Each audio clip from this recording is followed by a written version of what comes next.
All right, everybody, we are here. We are here tonight. Tonight's going to be a fun one. First off, we got new microphones, Black Friday, so hopefully the audio sounds decent.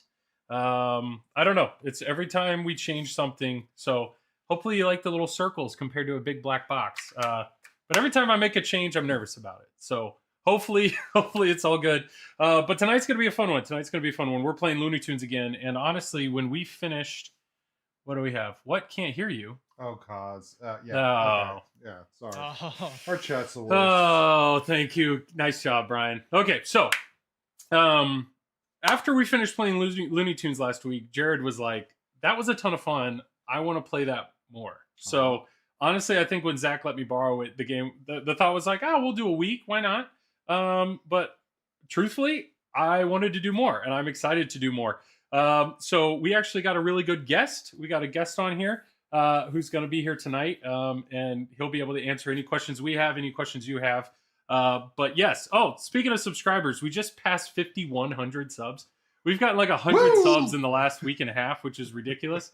So thank you to everybody that clicked the video or is here tonight live. But yeah, tonight's going to be a fun one. And thanks obviously to Zach and Nicole for letting us borrow the game. So without further ado, our guest tonight is Bug. Bug is here. Corwin is here. Do you have a preference of what people in the pinball community call you? Corwin, Bug?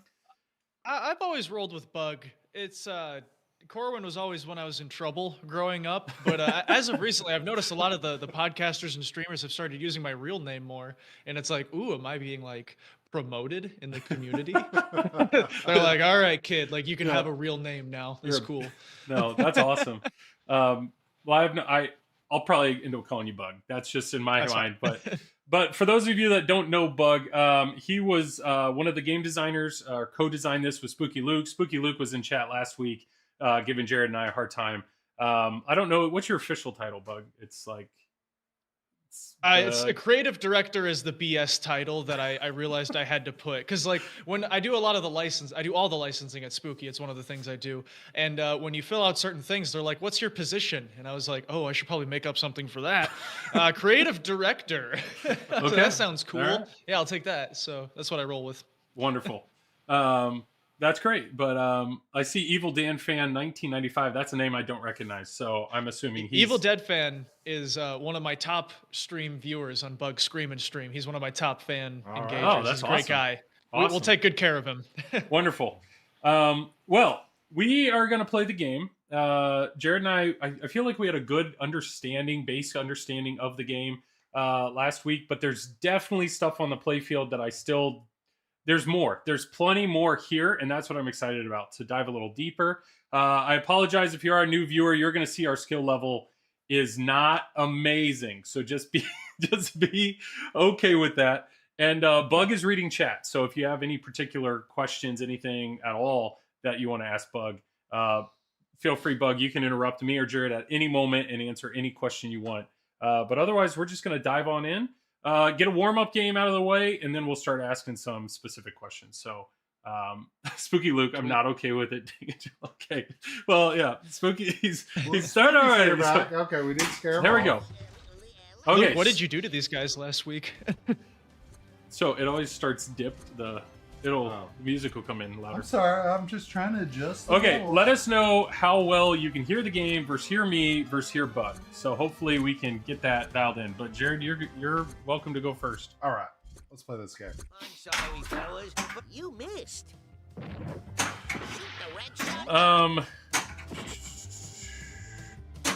We'll just brief introduction of the game. So for people that are new to Looney Tunes, to light an episode, is that what you call it? Or to light it's not a mission. It's an episode, I think? Yeah, lost film footage. Film, okay, sweet. To start a mode in the game, you have to hit, I think it's 3 white lights, which is pretty much any major shot in the game. Let me do this real quick. Oh, sweet. Cool. Whoa, how'd you do that? Yeah, I could, if you want to learn some stuff, Bug, I could teach you whatever you need to. I have a little bit of a big stream tomorrow night, so if you want to give me some pointers before... Between now and then. Perfect. Yeah, between now and tomorrow night. What could possibly you be doing tomorrow night that would be such a big stream? We're playing this little game that I think people are excited to see. Yeah. Oh, you're just showing Texas Chainsaw off again? No, Okay. not Yeah. yeah. I'm playing Jetsons again. All right, so I'm looking for white shots. Once you hit 3 of them, that's how you'll start your film mode. This is one thing that, yes, let me go ahead and lock that entire backboard, which I didn't have locked. Holy cow. This is one thing Spooky Luke and I were arguing with last week was how much we hate the outlanes. And Luke made it very clear that his one regret in designing this game was he wishes the outlanes were bigger. So I think, yeah, they were eating us alive. But yes, bear Well, with did you us. take the gate out of the auto launch area? I did not. Is that a thing? Is that a? It's a thing if you're cool. Yeah, so Take originally that out we right actually there. had kind of a back and forth argument with some of the programmers on this, and because we wanted to leave that gate area open Okay. as an opportunity to save the ball, but the programmers didn't really want us to do that because they're worried about some tracking stuff. But if you have my full permission to take it off, and then that way if we run into any code bugs tonight, I can just blame it on that. That's fair. Okay, so this mode, we tried last week to try to hit every mode. So this mode, finish the shave. So essentially, Bug, if you want to describe this mode, easy to under. Oh, never mind. Oh, he's ball safe. I Relax. actually just learned how to play this song on piano like last week. Oh, nice. Believe it or not. So the screen is saying yeah. shoot white shots. Yeah. Yeah, there's complicated modes in this game, and then there's simple modes in this game. This one, you hit the white shots to complete the shave. Oh, What come gets on. cooler about this mode is that you have the opportunity to end it or keep going for a risk-reward benefit, kind of as much as you like. So after you hit enough white shots, the center crate will open up. You can shoot that. You'll have the option to cash out with your value that you have now, or go for more and put yourself back into the phase, shoot more white So shots. right here, build he up. can So cash risk-reward. out.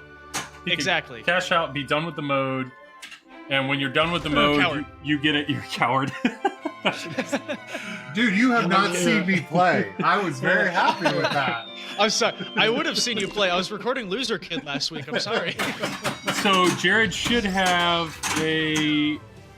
Oh, so the encore bonus. Right then? What's the goal in that moment? So you finish the mode, and then what's the encore? Yeah, so the encore is the 3 film vault Oh. shots, which are the 3 arrows to the left there. I mean, it's kind of in the artwork where it's the vault. Yep, there you go. Thank you. God, Okay. that is so nice. I really need one of those for my streams, dude. That's the vault area. So after you complete a mode, there's an opportunity for a hurry up score based on how you did in the mode. And you just go hit, I believe it's just the center target, the center drop target over in that area for the hurry up. Okay.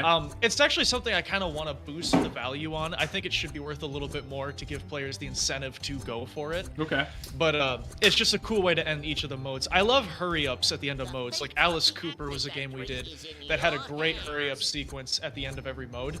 And it was also a great spot for us to fit the theme song in again, Oh, because nice. you can't get enough of the theme song. So when you finish a mode, you want to prioritize hitting that shot. That's what you're saying. Exactly. Okay. Cool. Exactly.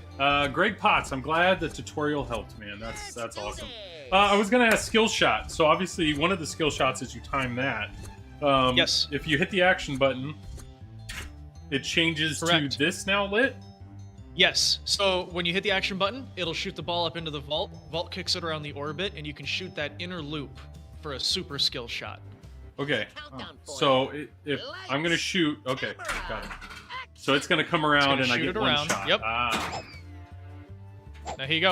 And I'm okay. And I was late. Got it. Is it still lit? It is It's still still lit. You can still go for And it. I'm totally missed it. But I like now that I know that I am going to attempt that way It's more. more fun. Yeah, it's definitely more fun. What you just heard, that was something Jared and I noticed last week on the left ramp.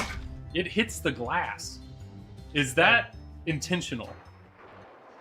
Yes and no. It's you can leave it if you like it. It's like it's Yeah. one of those things where it happens and some people are violently against it and others are like, "Oh, cool. Oh, I it's think like it's great. whitewater, it pops the glass." Yeah. So I tend to in the factory adjust that so it doesn't hit the glass. I could have adjusted this one a little better. No, But, I'm not complaining. I think it's cool. That's the thing. It's a 50-50 shot of who it goes to if they're gonna like that or not. So I found that Texas Chainsaw customers enjoyed that feature more because they thought it was a jump scare. Okay, so this one I see there's 5 main shots lit, so there's 2. Yes, so this one is kind of like an opera where it has 3 acts. The first act is there's a bunch of orange shots lit across the playfield. You can hit those. And then act 2, it moves to the left ramp. Yeah, so when you get to act 2, it'll move to just the left ramp. And when it's at the left ramp, you want to hit that left ramp in a row as many times as you can.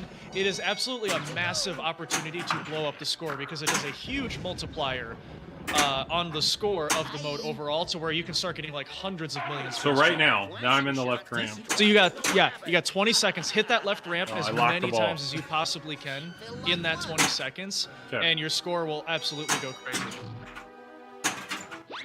There you go. Do you suggest that's why he keeps saying, or yes, I do. If you can backhand it on the fly, that's what I would do, but it looks like you got that down right there, just passing it over. Yeah. That's why whenever you shoot that, Elmer Fudd says, and again, and again, and again, because you're supposed to keep shooting that ramp over and over and Let's over. try your backhand. And again. Yeah. Oh, my tilt from my nose. That was more than enough. That was.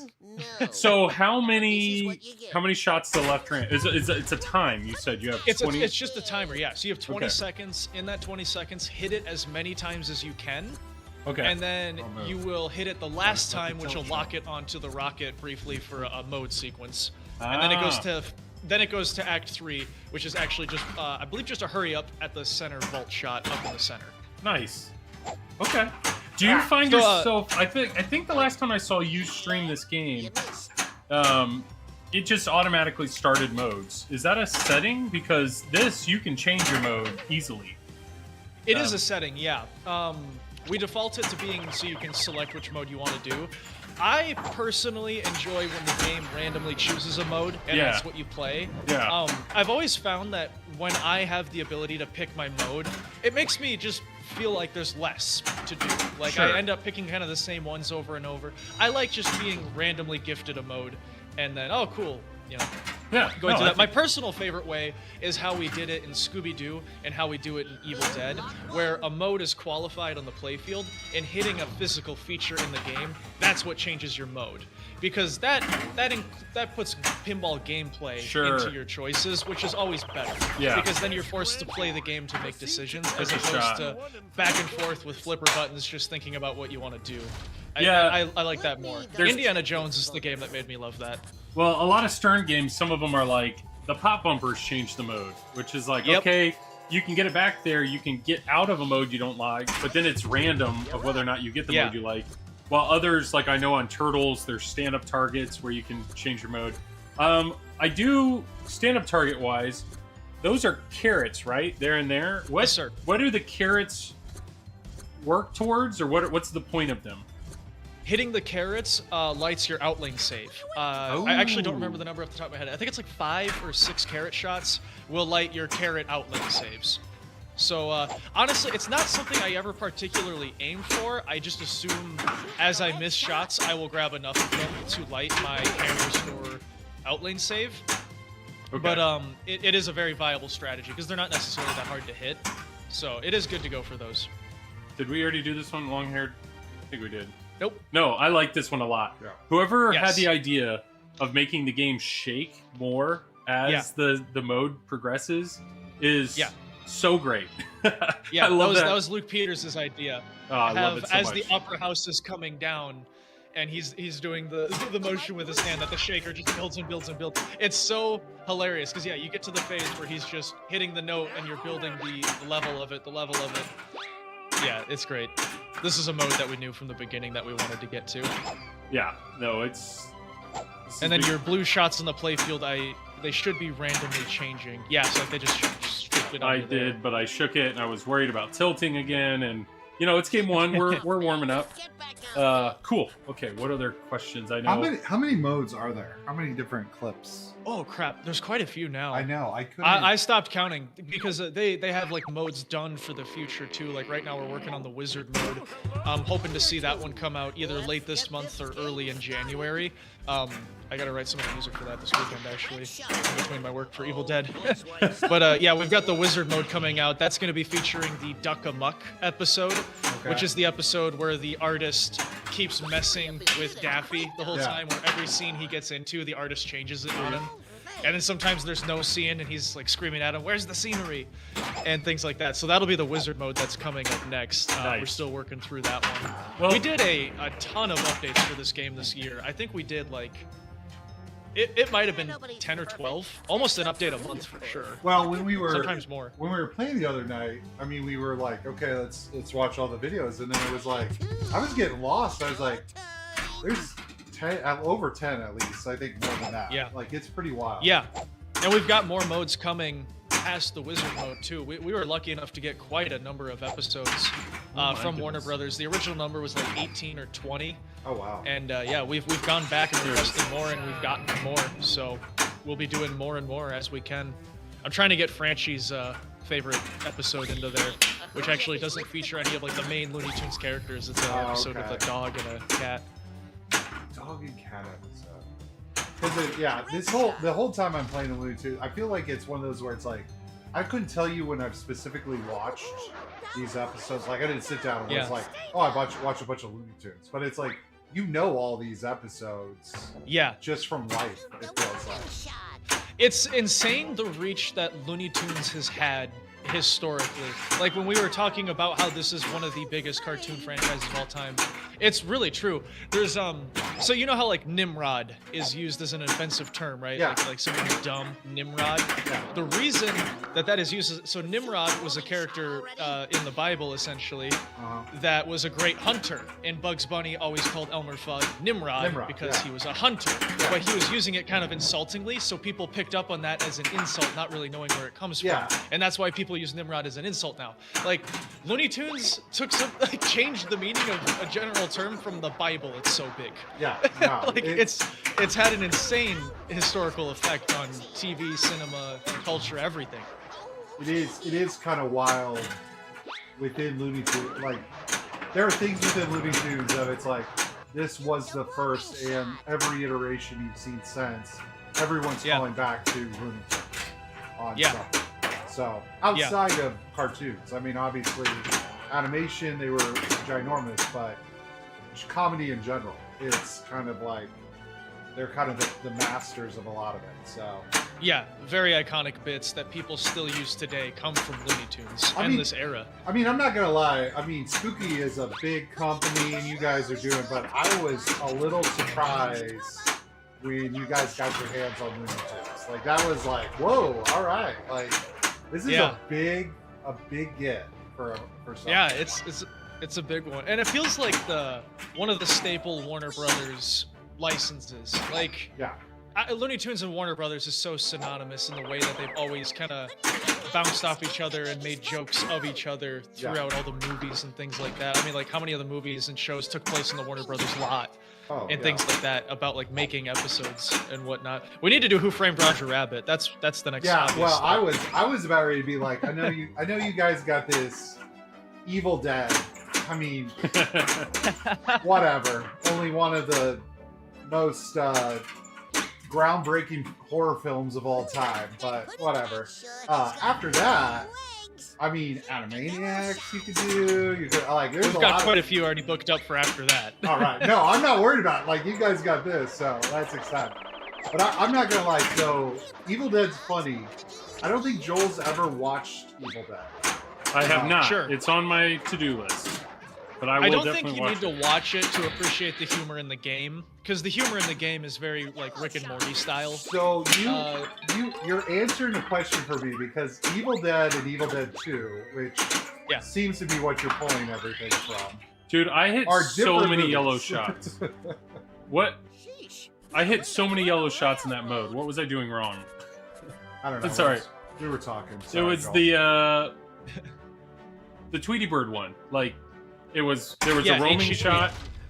So you hit the roaming shot, Yep. and then where you hit that shot, it spawns 2 shots next to it. Yep. And then you can hit those to boost up the value, but otherwise you're waiting for it to go to the next roaming shot, and I think you need 4 or 5 total. Oh. So yeah, okay. It's just you a- can. It's risk reward. There's a lot of risk reward in this game for scoring, because this is our best game right now as far as scoring goes. Like the balance in it is actually super strong. You can get most of these modes to score 300, 400, 500 million if you play them to perfection and put up some really nasty scores in the game. But it's riskier to do so. Yeah, like I have 100 million after ball 1. What was it? I mean, but it was basically one mode. Yeah, you hit a ton of shots that mode. You're right. Yeah. But I was just like, how am I not through this mode yet? That's why. But okay, good to know. What can Joel? Oh, jobbers here. Yeah, sorry guys. Chat. We will try to be active in chat. But I do know. So that's the wizard mode stuff. So let's focus on alien technology. This far left one. I'm assuming that all corresponds with this far left shot because that's all green. So is it just keep ripping spinner throughout the game? Yeah, so you rip the spinner, that qualifies your alien technology modes, which is basically the Marvin the Martian modes, of which there's 3 in the game. You get those 3 modes to, and it will light the alien technology insert. Very, very Attack from Mars style rules across I'm losing the word. I'm tired. The arc there, to where you qualify the various things, and we're still working on a few of those kind of deeper code wizard mode stuff to have that all build to something. We've just been putting so many freaking episodes in the game because we have so many episodes and we know that that's kind of like the sauciest thing for people. Getting a new episode with a whole mode tied to it and lots of new callouts and video clips, like that's what most people want to see. So we tend to put a focus on that. So there was because people want to hear Left Turn at Albuquerque. Yeah, there was a question in chat about voice actors. I mean, obviously the clips are probably the original, but like calls and stuff, was that how was a lot of that done? So it's actually so Eric Bauza did the callouts for the game. He is Warner Brothers' main actor for the core Looney Tunes characters, which we had him voice in this game. And he's actually done quite a few more than that too, but like he voices Bugs Bunny, Daffy Duck, Marvin the Martian, Tweety, Elmer, I'm forgetting one. Which is it? Porky. Yeah, Porky Pig as well.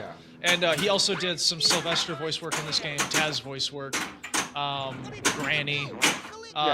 He is Warner Brothers' main guy. They use him for like 80% of everything they do with Looney Tunes. And we got him on the project early on. And because of just various rights stuff and whatnot, we had to have him dub over the original clips of the show. But exactly, you couldn't even tell because he sounds so dead on to the original Mel Blanc callouts that we knew we were in good hands. When we were doing the recording sessions together, we had the dubbed stuff pulled up in the script. And I was prepared to go in and be like, say it more like this so it matches the episode. It's got this cadence, do that. I didn't have to provide him a single note. He's such a diehard fan. He had like that whole Barber of Seville intro where he was singing everything. He had all that memorized. He just got to it and he was like, oh cool, we're doing this. Let me shave your crop, let me fix your mop. Like he just immediately nailed all of it. He was so freaking awesome, dude. I can't, like, genuinely, he might be the best voice actor I've ever gotten to work with as far as, like, enthusiasm, effort, interest, intrigue. We got to the end of, I don't know how much I should say the story or not. We got to the end of the recording session, and he was like, I think I want to buy a few of these and, like, gift them to, like, some of the people who, you know, got me into the industry. Oh, wow. You know, who got me this job. And he was like, I think I want to buy, like, 4 or 5 of them. And I was like, do you know, like, how much these cost? Like, they're pretty expensive. And he was like, what do they cost? Like 4 or 5 grand? And I was like, no, it's more like double than it's like 10 grand. And he's like, oh, okay. In that case, I'll just buy 3. And he did. He was true. He bought 3 of them. That's awesome. And, yeah, we got his game shipped out to him, and yeah, he loves it. As soon as he knew, we got to the portion of the script where he was dubbing the original stuff, and he was like, wait. My voice is gonna be in the original Looney Tunes clips in this game. And I was like, yeah. And he was like, I gotta buy this. He's like, I gotta have it. Because he's just such a huge fan of all the original stuff. So a tremendous person to work with. I hope we can work with him again in the future on some other projects. You know, if we just have some cool voices, I think he'd be a great guy to hire for it. Yeah, that's awesome. I mean, it makes sense if that's the main guy. Obviously, the guy knows what he's doing, but that's fantastic. Yeah. I see. Okay, so purple modes. Hurry up is you don't have to hit that left ramp many times, and then it's a hurry up the middle. I know that, but the area 51 3/4, or like right now, I have Frenzy lit. Does that mean I'm like you're gonna start Anvil Frenzy if I hit that shot? Yeah, so if you hit the left ramp right now, you'll get Anvil Frenzy. So the way it works is when you shoot the left ramp, that lights a hurry up at the center crate. When you hit that hurry up, that lights lock at the left ramp. Repeat that process again, and then that lights Anvil Frenzy, which is an add-a-ball multi-ball. So if you hit that, yep, it's going to kick it over. You're going to get anvils away. This mode has a really cool super jackpot, if you can get to it, where you shoot all those purple shots, you clear those purple shots, it will light the center crate, it catches it with the magnet, and then you shoot the ball into the ball and the magnet into the crate. It's like a hole-in-one feature, and you get like a super huge jackpot for that. But you got to hit all those purple shots first. It's a lot of them. Sawyer, if your email is not sending to Spooky Luke, you can just send it to me at bug@SpookyPinball.com, and I'll pass it over to him. Carrie, shut up. You have no idea how many... You caused me so many problems, Hardy. Oh, is Kerry Hardy here? Yeah, he told me he tuned in, and all he can hear is Bug talking over the game again. Yeah, he's told me to be quiet before as well. Yeah. Kerry was also the one that was like, I don't know, these Looney Tunes ramps might chip, that powder coat might chip. Guess what, Kerry? None of them did. Yeah, I'm impressed. No, I love Kerry. I give him a hard time because he gives me one. Okay, so I'm not in a mode right now, and one of the things we were trying to do last week, which is the Taz like hurry up mode, and it's Tasmania. Yeah, it's really hard. It's really hard to get to. There is a setting in the menu to lower. I'm pretty sure. Yeah, there's a setting in the menu to lower the amount of hits that Tasmania requires.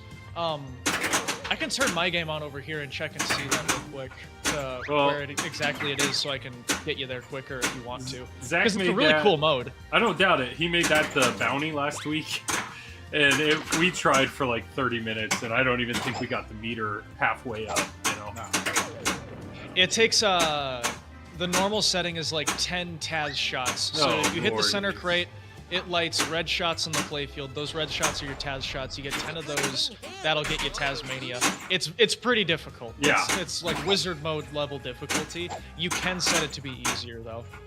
I'm still worried, even if it was easier. I don't think we could get it. That's so that makes me feel a little bit better because I think I got like 2 of them at one point. I was like, yeah, and so to hear. Well, it's the fact that the red you have to do it out. It's like you got this. That's the Luke. Brutal. It works well though. Cool. Okay, so 10. Yeah, that's a lot of hits. Yeah, that's a little. But more... I mean, I like it. It's like you hit the crate. It's a hurry up, and then you're trying to. Oh, that's me. You're trying to. It's not you. I know. It's Joe Bob, right? Yeah, you're gonna spell it all out. Yeah. Yeah, man. Those posers ask, is there Mel Blanc style screams? Absolutely there is, especially in the Daffy Duck callouts. He does a lot of great super jackpot callouts. Professor Terry asked, is this game still available to buy? Absolutely it's available to buy, and if you order it now, you will get it pretty soon, too. Yeah. So, yeah, call your favorite distributor, or you can order direct through us. And the wait time is not long at all right now, since we're kind of towards the end of the production cycle here. That's awesome.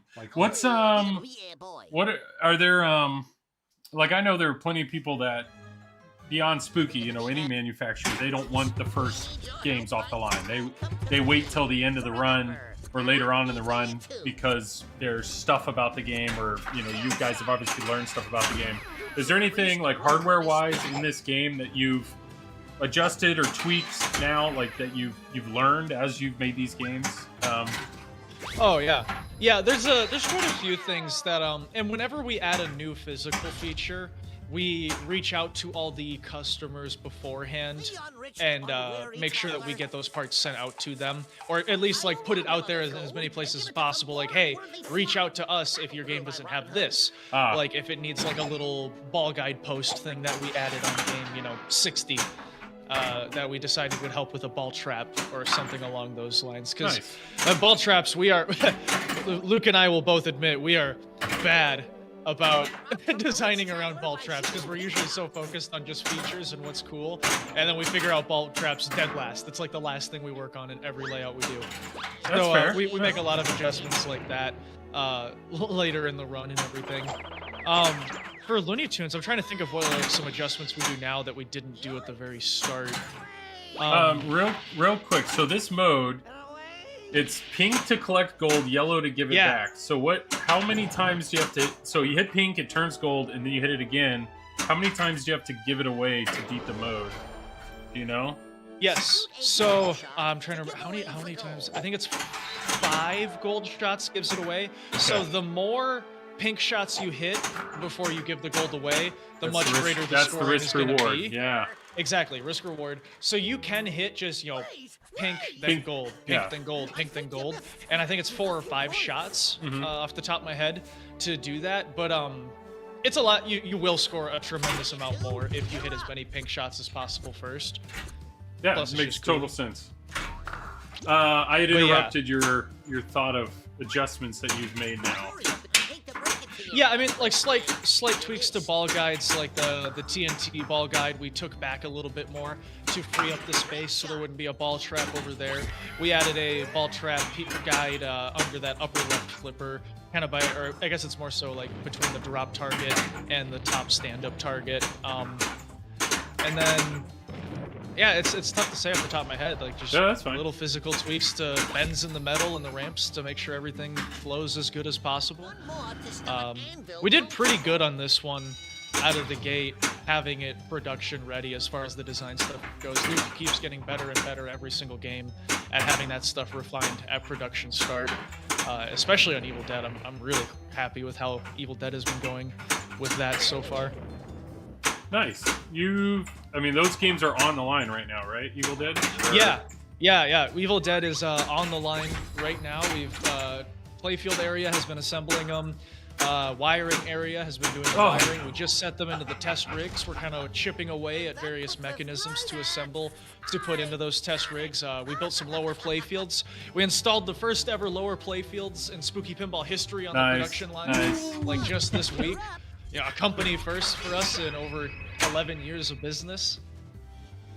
Yeah, I mean, I was probably just like everybody else when we saw the reveal. The amount of toys and mechs that you have in Evil Dead is fantastic. Not to mention how theme appropriate they are.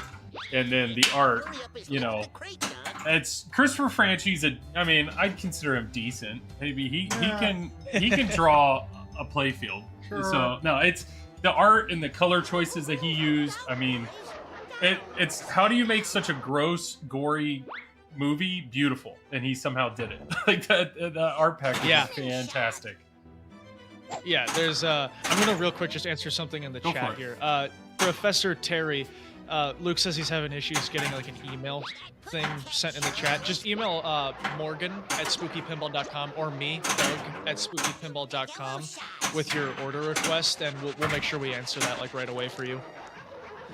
But yeah, Franchi, the color choices, and he talked about this quite a bit on Carrie Hardy's live stream too, where when you watch the Evil Dead movies, it's a lot of like muted brown, dark, dirty, grungy, navy blue, reds, maroon colors, and I don't know how he finds a way to use these really great loud colors and introduce them to a movie that doesn't have those, and it just still looks perfect. It still looks appropriate.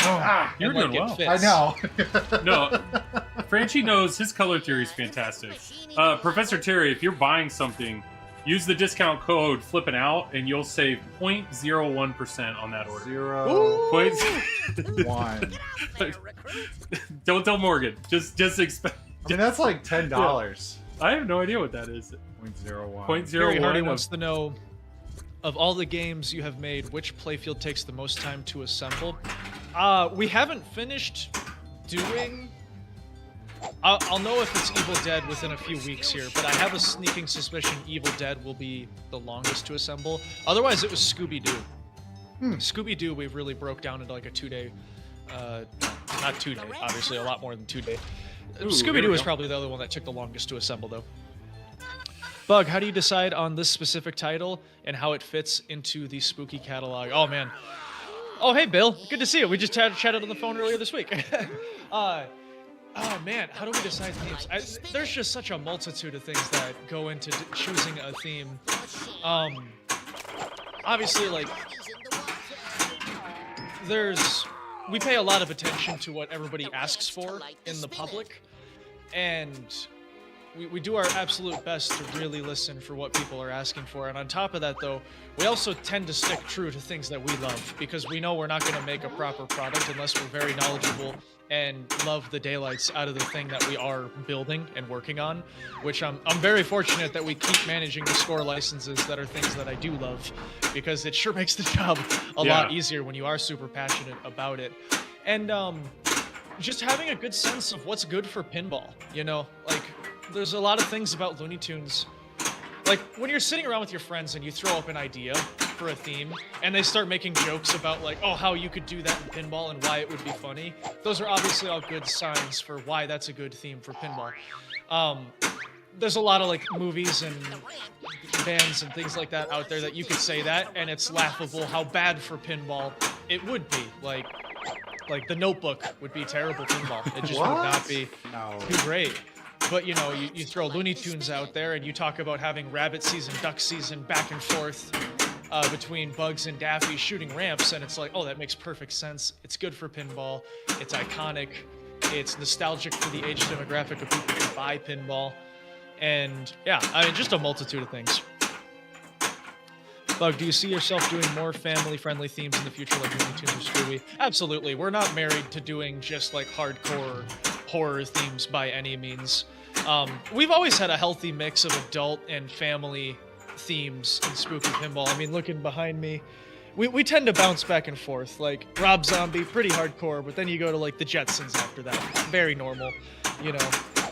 Total Nuclear Annihilation, family friendly, and Alice Cooper is like spookier and kind of horror, but we still kept it pretty PG in that game. But then, you know, you jump to Rick and Morty, which is pretty adult and whatnot. So we always try and stick to go between a bunch of different things. We have a lot of different sides. I like to do the more adult vulgar stuff because it has more opportunities for humor, typically, or at least humor that I think I can write. Let's not drag The Notebook into this. I beat a mode. I actually beat a mode. Well, Sorry if I'm talking over your screen. No. No, you're fine. Have you ever played America's Most Haunted? Me? Yeah, I'm looking through the. I'm like, I've never even heard of that game. Okay. No, but I was mainly looking that up to, because that's kind of interesting. I think where you guys are kind of flipping back and forth a lot with the themes, and I think that's healthy and interesting. Like, I don't know how well we're a horror pinball company would be. Like, it's just like, that'd be well, because pinball's niche enough. You don't need to corner yourself into being too much more niche. Yes, exactly. Than that. But we also acknowledge that there's a lot of people out there who appreciate that we will do things that no other companies would do. So we like to lean into that at times, and things like Evil Dead are a good opportunity to do so, and still be very appealing to the masses. Yes. That game, people are going to be shocked how widespread, how far of a reach that game will have beyond horror. Like, I know to people who are not into horror stuff, they see Evil Dead, they hear it, they look at it, and they're like, that is quite a bit. Yeah. I'm telling you, it's really fine. It's going to reach so far past that and into a great arcade setting for so many people, to where you're really not going to need to be a huge fan of it, and you will like it. So I'm very interested as a person that enjoys specific spooky movies, and Evil Dead 1 and 2 definitely fall into it. Those two movies are so different from one another. Yeah. And then you put it in one machine. And I agree with you. I think you will be surprised at how many people, know Bruce Campbell, and maybe they know him more on the funny side, and then it's like, Yeah. well, there's this whole horror movie that he did too, which technically Evil Dead 2 is a horror movie too, but it's funny. Right. So Barely, but Yeah, it's yeah. compared to the first one, it's a night and day difference. You're absolutely right. yeah.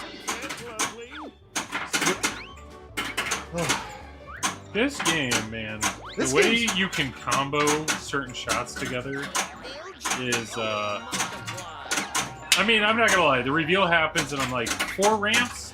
Do we really need 4 ramps? You know? But Yeah.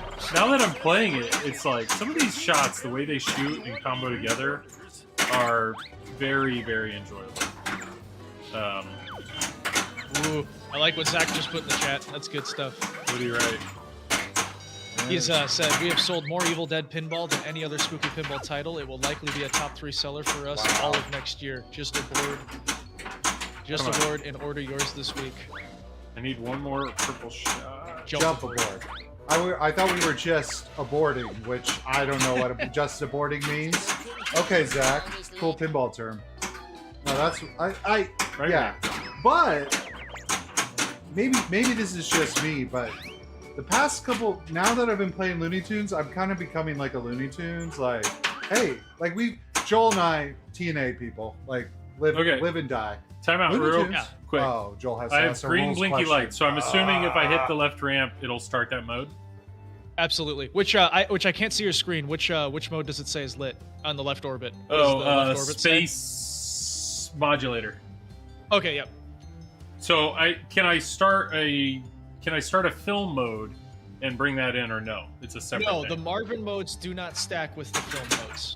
They kind of behave as their own film mode per se. Now watch me not hit the left ramp.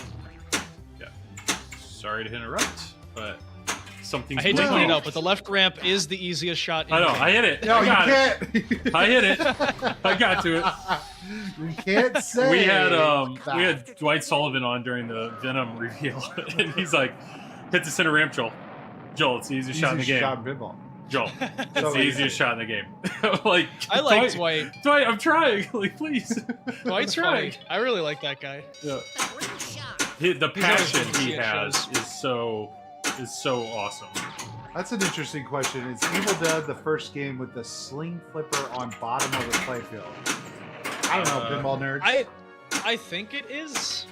We every time we do something and we say it's the first, somebody finds a game from 1983 that already did it, and it's like called frickin' Banana Flip Dog 3000, and they actually sold 7,000 units of it, which really pisses me off. But Oh, you haven't played Banana Flip Dog 3000? Yeah, bro. We it's actually streamed it big. last It sold month. 9,000 units. It's like, I did a stream one night where I was reviewing. We were doing backlash tier lists, and I was trying to just find the weirdest stuff from like the 1970s and the 1980s, and it would be the most obscure random piece of crap theme with the weirdest art you've ever seen, and I would be on Pinside, and it's like, oh yeah, 6,000 units produced. And the Oh, yeah. whole stream, I was just driving myself crazy, like, what the hell do we have to do to sell 6,000? Like, I'm 70s sorry, and Evil Dead 80s. and Evil Dead 2 is so much better than Piece of frickin' crap banana. hot dog. Yeah, hot dog Bowl-orama from 1984. It just is. Hey, beat the mode. Anyway, I'm spinning out of control. It's there wasn't a lot to do in the 70s, so Pinball. Ugh. Okay, this right ramp, this hook, jab, punch. This is another thing I don't quite understand. I see it's flashing, and it's blue. So what's the logic behind all that? Sure. As you keep hitting the right ramp, those progress throughout the game. That's actually something that's going to tie into a mode that we have coming. But it's not fully fleshed out right now. Right now, as you hit it, it just scores various multipliers and bonus stuff. It's Gotcha. admittedly not doing a ton at the moment, but we have a mode coming to tie into it. So if you guys hadn't heard, they got modes coming. They're still grinding away at this game. oh hey, Luke Peters joined. He can help answer some of the questions. Luke Peters is the rules director on Looney Tunes.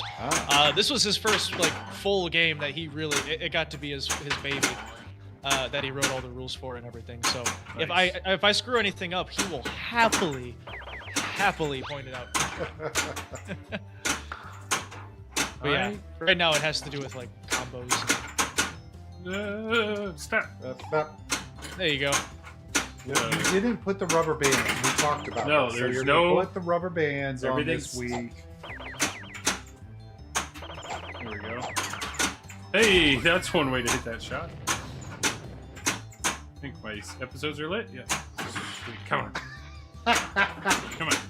Chad C. Oh, God. I don't know if they could legally do that, but that does sound like some sweet artwork idea right there. Yeah, tutorial. I try to do a tutorial after every game I borrow, so I'm trying to ask all the questions. I just did a tutorial on Metallica, and I thought I did a decent job. 20 minutes. 20 minutes. I thought I covered everything, and then one of the comments on it was like, "We'd love to see a part 2 on this. Can you explain this and this and this and this?" And I was like, "Crap! There's always more. There's always more in these games, which is nuts." Oh, Are you good? Yeah. Oh, you're good.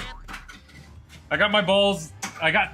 Oh yeah. Okay. I hit my captain ball enough that I can start locking balls, and those modes are fun. The Wile E. Coyote modes, and I know the giant rocket multi-ball is, or is it the rocket skates? Yeah. It's like I gotta do it twice because that's a really cool mode to play too. Yeah, and I do believe, Luke Peters, correct me if I'm wrong, you can set in the menu which one comes first. Yeah. So you can have it set to rocket skates first or giant rocket multi-ball first. If that's not in the game, it should be, and I'm going to ask Luke Peters I think to do he's. it. I think when I watched your stream, it was, but he still Yeah. suggested leaving it where it's at, like because Yeah, it's. I think it's better that way, yeah. All right. Ah. If there's anything we've learned over the last couple of years, it's that the more options in the menu you can have for settings like that, Oh, the yeah. better. Because people just really want to experience all this stuff in their game, and rightfully so. I mean, The speed it's of their that game shot. in their house. Let them play it how they want to. Yeah. Unless you're setting it to 5-ball, which I will judge you for. Okay. we've never set a machine to 5-ball. I don't know what you're talking Never done about. it. Never done it. Ever. We've set it to 6-ball. We'll do it like that's how we fake co-op. Basically. What game? Well, it's like let's say we're playing a Stern game and the goal is to get to some wizard mode we know we're never gonna I hit. think there was a game with some blue creatures. Oh, Avatar. that we kind of had to up it just because there's a lot going on there. So Okay, yeah. this mode I have blue lit shots and I have red like fiery shots, which I'm assuming I'm avoiding. Don't hit the red shots. Don't don't hit the shot I'm aiming. As you were shooting right at Yeah, it. don't. Yes. So, yeah, you're in the inferno. So basically, this sucks because as I start explaining this, you're gonna lose. Yeah. It's gonna fill with fire. So you want to hit the blue shots. You need to clear each of the blue shots before the playfield fills with the flaming shots. If you hit a flaming shot, you burn one of your lives that Sylvester has. So you kind of need to be very smart with your strategy to make sure you're going to have access to that flipper to hit a blue shot later. So there's some critical times with various shots where if you hit the blue shot and it's going to change to a flaming shot, you want to really make sure you hit your next shot with the other flipper. The more you play that mode, you'll understand more what I mean. But yeah, the playfield fills with burning shots. You don't want to hit those. You hit the blue shots, and it causes very funny situations that you can find yourself in. Well, I knew that one was I had all red shots on the left side, so it was red, red, red, red, and I needed to hit there. Yeah. And So this one. yeah, too, you got to that go way. that way to get. Yeah, it's yeah. You're just showing off all your doodling. Bug, I can explain all that. That is a thanks to Carl D'Angelo and Tom Graff for showing me the touch Can screen. also do this. Look, it's smiling. Yeah. Ah. We did that on a certain game that was kicking our butt. We just drew a smiley Wait, face. don't talk about it. Don't bring that game up. We're like, Don't bring it up. let's get some positive energy on here, but We don't talk about that game. okay. What else? Well, now that Luke Peters is here, I'm curious. What specific modes or things should we focus on in this game? Because honestly, I just get there's so many good modes that I just keep getting sucked into playing. Like the modes feel so different too. That like They just the episodes alone keep me very entertained, and because of that, I'm not like I know TNT over here. If you hit those 3 targets, then you can what you can store a ball back here, and then you can. Yeah, it's an add a ball feature. Got it. So you hit the 3 TNT targets, you shoot behind that right flipper, and it gives you the Wile E. Coyote add a ball. And that's which at that any stacks point with in the game. absolutely. Yeah. Yes, that Yeah. stacks with everything in the game Yeah. at any time. Okay. So that one's good to grab for various modes, but there's a lot of modes you may not want to bring a multi-ball into, like that Satan's Waitin' flaming mode, because you'll probably accidentally hit a flaming shot, so you want to have more control in something like that. The stacking of all the different multi-balls is so great in this game. And Luke Peters is right. Start out by collecting some items in the Acme crate. The Acme crate items is something that most people haven't seem to been like utilizing enough, because there's really cool features in there that you can use to really blow up certain modes where it's like are you familiar with the Acme crate items? Yeah, so I see them on the upper left of the play field, and then every time you hit the scoop, that's what changes it. That changes it. But to collect it, you got to hit up. So Jared has open crate lit. So I'm guessing if he hits right up the middle, he would collect an item right now. Yeah. So when you hit the crate, it grabs it with a magnet, it flings it in there, and it collects your Acme item. When you have a bunch of items, it's like Mario Kart. That's what your extra flipper button is for, and it cycles between those. You just want to keep an eye on what those perks actually do. Are you loosening the tilt? Well, I have seen your stream, Bug, and I don't even know if you have a tilt in the game. I don't think he has a I tilt. routinely tell people that I never set the tilt in my machines because I'm here to entertain. Like I was watching your stream, and I mean you like threw the game, and I was like, "There's no way he has a tilt," but it's fine. Like you're trying to show off. You're trying to show off the game. All right, I think. There we go. Okay, I just reset. That should fix it. All right, Jared, you're up again. Okay. Chat, I know Jared and I are very keen on just talking here, but no offense. Bug is here, so I'm enjoying this conversation I'm having with Bug.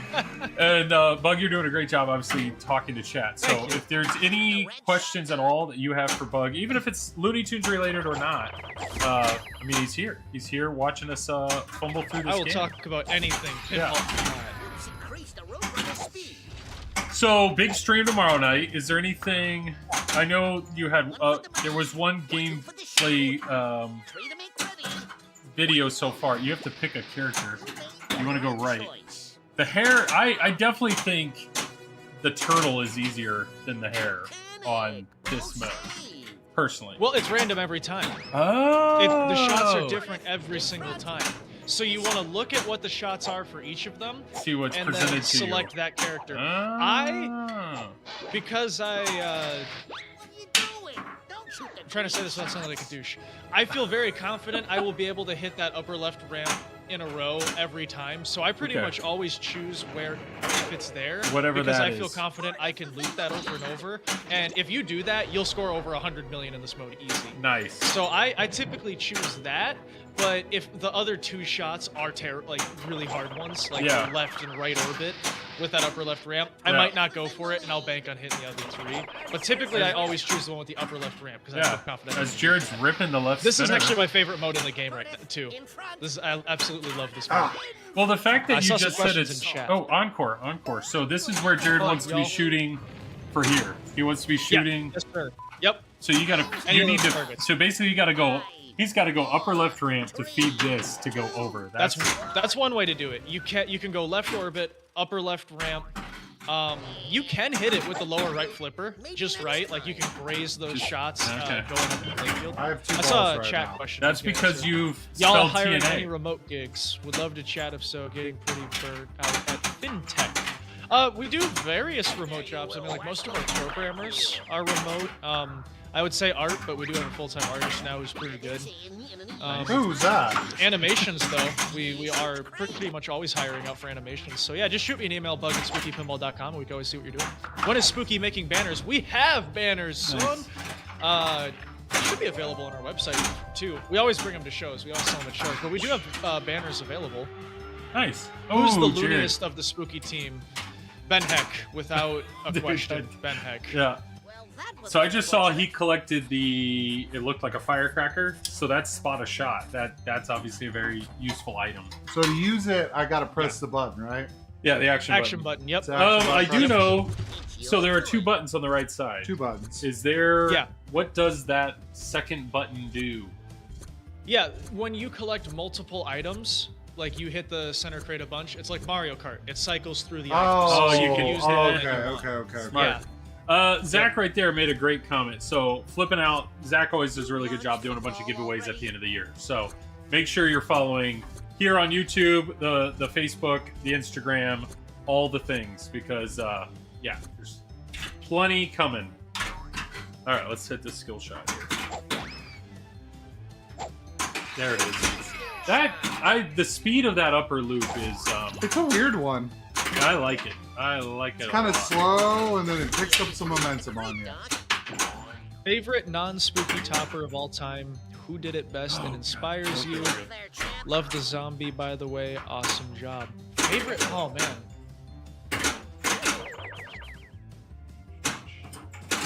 Oh, start up. That's a tough question. What is like some really cool toppers? I think personally, all How the about the CGC Monster toppers Bash? are pretty great. Yeah. Yeah. I was gonna say the Monster Bash CGC topper was the first topper I saw that I was like, wow, that's actually like really high quality and pretty cool. So that kind of inspired me to do some cool stuff. What else do we got? I do think Favorite it's- Bruce Campbell call out. They told me this is mostly a family-friendly stream, so I can't share. Children, earmuffs. Okay, go ahead, Bug.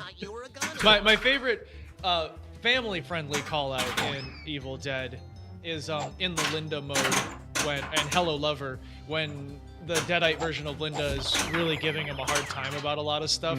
He says, "Just so you know, I'm gonna bring a new girlfriend to your funeral." There you go. Save it. Slap. Do what that. Just keep what one was he- flipper is at he a time. French? Apparently, is the What was that 8 guy? flips. That, I 8 don't know flips where just he's blew from, us up for not slapping enough. There's plenty of pinball fundamentals that we could improve upon. There's no It's just so no hard. denying that. It's just pinball. Why? Why is pinball All right, so let's hard? start an episode, please. All right, what episode have we? What? Nah, whack. Okay. I know. Yeah, I gotta pay attention on that. There we go. I wish I could circle stuff on the screen from my end, so I could be like, shoot this. Okay, Robin Hood Much we've like done. We haven't done Scaredy that. Cat we have not done tonight. This is a fun one. Yeah. It's just shoot. It's all switch hits, right? Yeah, all switch hits, and then there will be a pink shot that gets lit on the playfield, but you can only see the pink shot when a thunder blast goes off. Oh, Which it's you the can thunder. you can cue a thunder blast by hitting the captive ball, by the way. Oh. I did not know that. But yeah, the pink shot is like the larger variable of getting through the mode. Like it will take up the bigger chunk of the every switch hit type of thing. So you could And start the mode. drain is actually also a switch for the mode. Oh, that didn't doesn't help me those too much will- then. It's it doesn't go very far, but it does count as one. It probably actually doesn't. It So should, you that'd be could funny. I start the think those should mode queue. and immediately hit the captive ball and see your pink shot, or you have to hit enough blue shots first. Yeah, Luke Peters, how does that?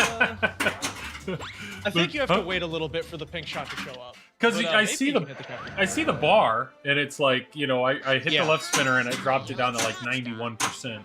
So I'm curious This if you mode have has to my get it- favorite call out in the game. All right, hit the yellow It's shot. if you hit one yellow Nice. shot, it should be the first one to come up. Yeah, this one.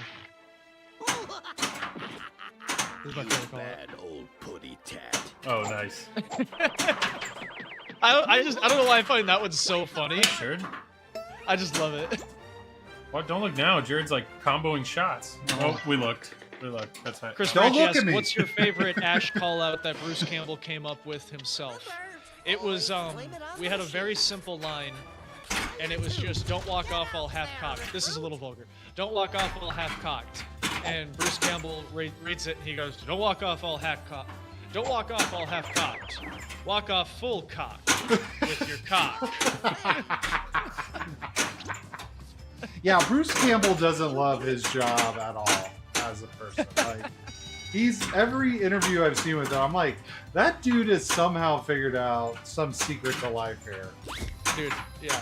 There's Ben wrote the stupidest call out ever that nobody should ever read, but Bruce did for some reason. And it was make those targets like curd and get them out of my way. Oh, WHEY is the dumbest call. I should have taken it out before I sent the script over. No, but then Bruce said it. We sent it, yeah. and he read it, and he was like, he read it, and he kind of sounded confused while reading it, and he just flowed right into like, make those targets like curd and get them out of my way. Get it? Get it? I don't write them, folks. I just read it. You kept that in, right? Absolutely. Oh, 100%. Yeah. Okay. How long is that recording session with him? This time around, it was two 2-hour sessions, so 4 hours total. Wow. And you just give him a big stack of lines and... Yeah, it was, this case, it was over 130 pages of script. Jeez. And, multiple takes for every single line, so it's 130 pages, but you're actually reading it basically 3 times. Yeah. Granted, like, quite a few of the lines are shorter, but Bruce ad-libs like a son of a gun, and did on so many of the lines. And then, yeah, multiple takes, various enthusiasm, and it's really cool. It's a cool experience every single time. Every recording session I've ever done has been unique and fun in its own way. Kirk Hobbs, how you doing, man? Are you usually like live at the recording sessions, like, or is that? I am almost always just through Zoom. Okay. There's not really like a huge point to me flying out there and doing it. I know a lot of people like to do that stuff, but you can handle a lot of business over Zoom. Yeah. Like this right now. Oh, God. Where do you guys stream from? Indianapolis. Joel's basement. Okay. Yeah, this is our It's actually basement. not horribly far. We should do maybe I should come down there for the Evil Dead one. when You we get are there. always welcome, man. Yeah. That would be really always cool. welcome. We would hate it if we got an Evil Dead to stream. That would Let be. me see. I would be. I that could would stand be here. awful. Bug could stand here. And think I could be over here. That's fine. we could. I mean, That would be awesome, man. oh, we got a match. Free game. How many of the machines will Bruce be buying? After our second recording session, he did end it saying, "Oh, this was pretty cool. Maybe I'll buy one for my living room." What's funny is it just sounds like he doesn't have a like his voice is his voice. Like it's not like he has to you do this guy and it's like this guy, the guy that did the voices here in Looney Tunes, is just switching between Bugs Bunny, Daffy Duck, back and forth, back and forth. I'm assuming Bruce Campbell is just Bruce Campbell for 4 hours. The whole time he is Bruce Campbell. 4 Yeah, hours. he turns on the Bruce a bit for sure, but for the whole time he's Bruce Campbell. That's awesome. Yeah. Zach right there in chat. If you're not going to buy one from Spooky directly, Zach says he does believe they have an extra CE shipping this week. If someone's interested, message Zach, ZACH, at flippinout.com. He'll hook you up. Right now's the best time to get a Looney Tunes because you get it pretty quick. Hey, they're out there. They're available. And as a Looney Tunes supporter, which I am now, I think you should buy one. Now, am I going to buy one? No, he wasn't before. I'm just teasing you. Well, honestly, the only time I'd ever touched this before was at Pinball Expo, and I mean, it's hard to judge a game. Oh, shows are the worst for judging games. Yeah. This game shoots so much better, so much better than it did at Expo, and it's not anything against you. It's just like Expo. That's the same with most games. It's like Expo power, a gazillion plays, all the stuff. All my worst pinball playing experiences have been at shows because I try to play all the other companies' new games at shows because it's typically my opportunity to do so. Yeah. And half the time it's not great because those games are getting absolutely tortured. Yeah. Throughout the weekend, and you can't really hear it. It's hard to tell what's going on, and shows are. I love shows. They're obviously so great for the community to get together, but it is rough presenting your product at it sometimes because it's just not the environment it was meant to be premiered in. Well, and this game in particular, I mean most games, but this one, you gotta hear the music. Like, wait, that's what we were even talking about is the classical music weirdly works in pinball. Like, it's nice. So Yeah. Yeah.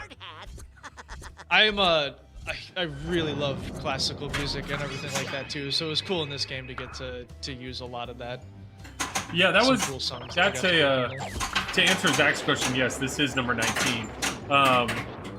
We're streaming the game. I try every game. I try to do direct capture of video, direct capture of audio, and some games, once you actually get that direct capture audio, all of a sudden, like, this was a pleasant surprise. We're like, it's all classical music, but like it jams. Like, it's fun. Like, the music and the sound, like, it adds so much to the game. While some other games, you get that direct audio and it's like, you get 45 minutes into the stream and you're just slowly kind of turning down the audio more and more. Like, okay, I've heard enough, basically. Yeah. Yeah.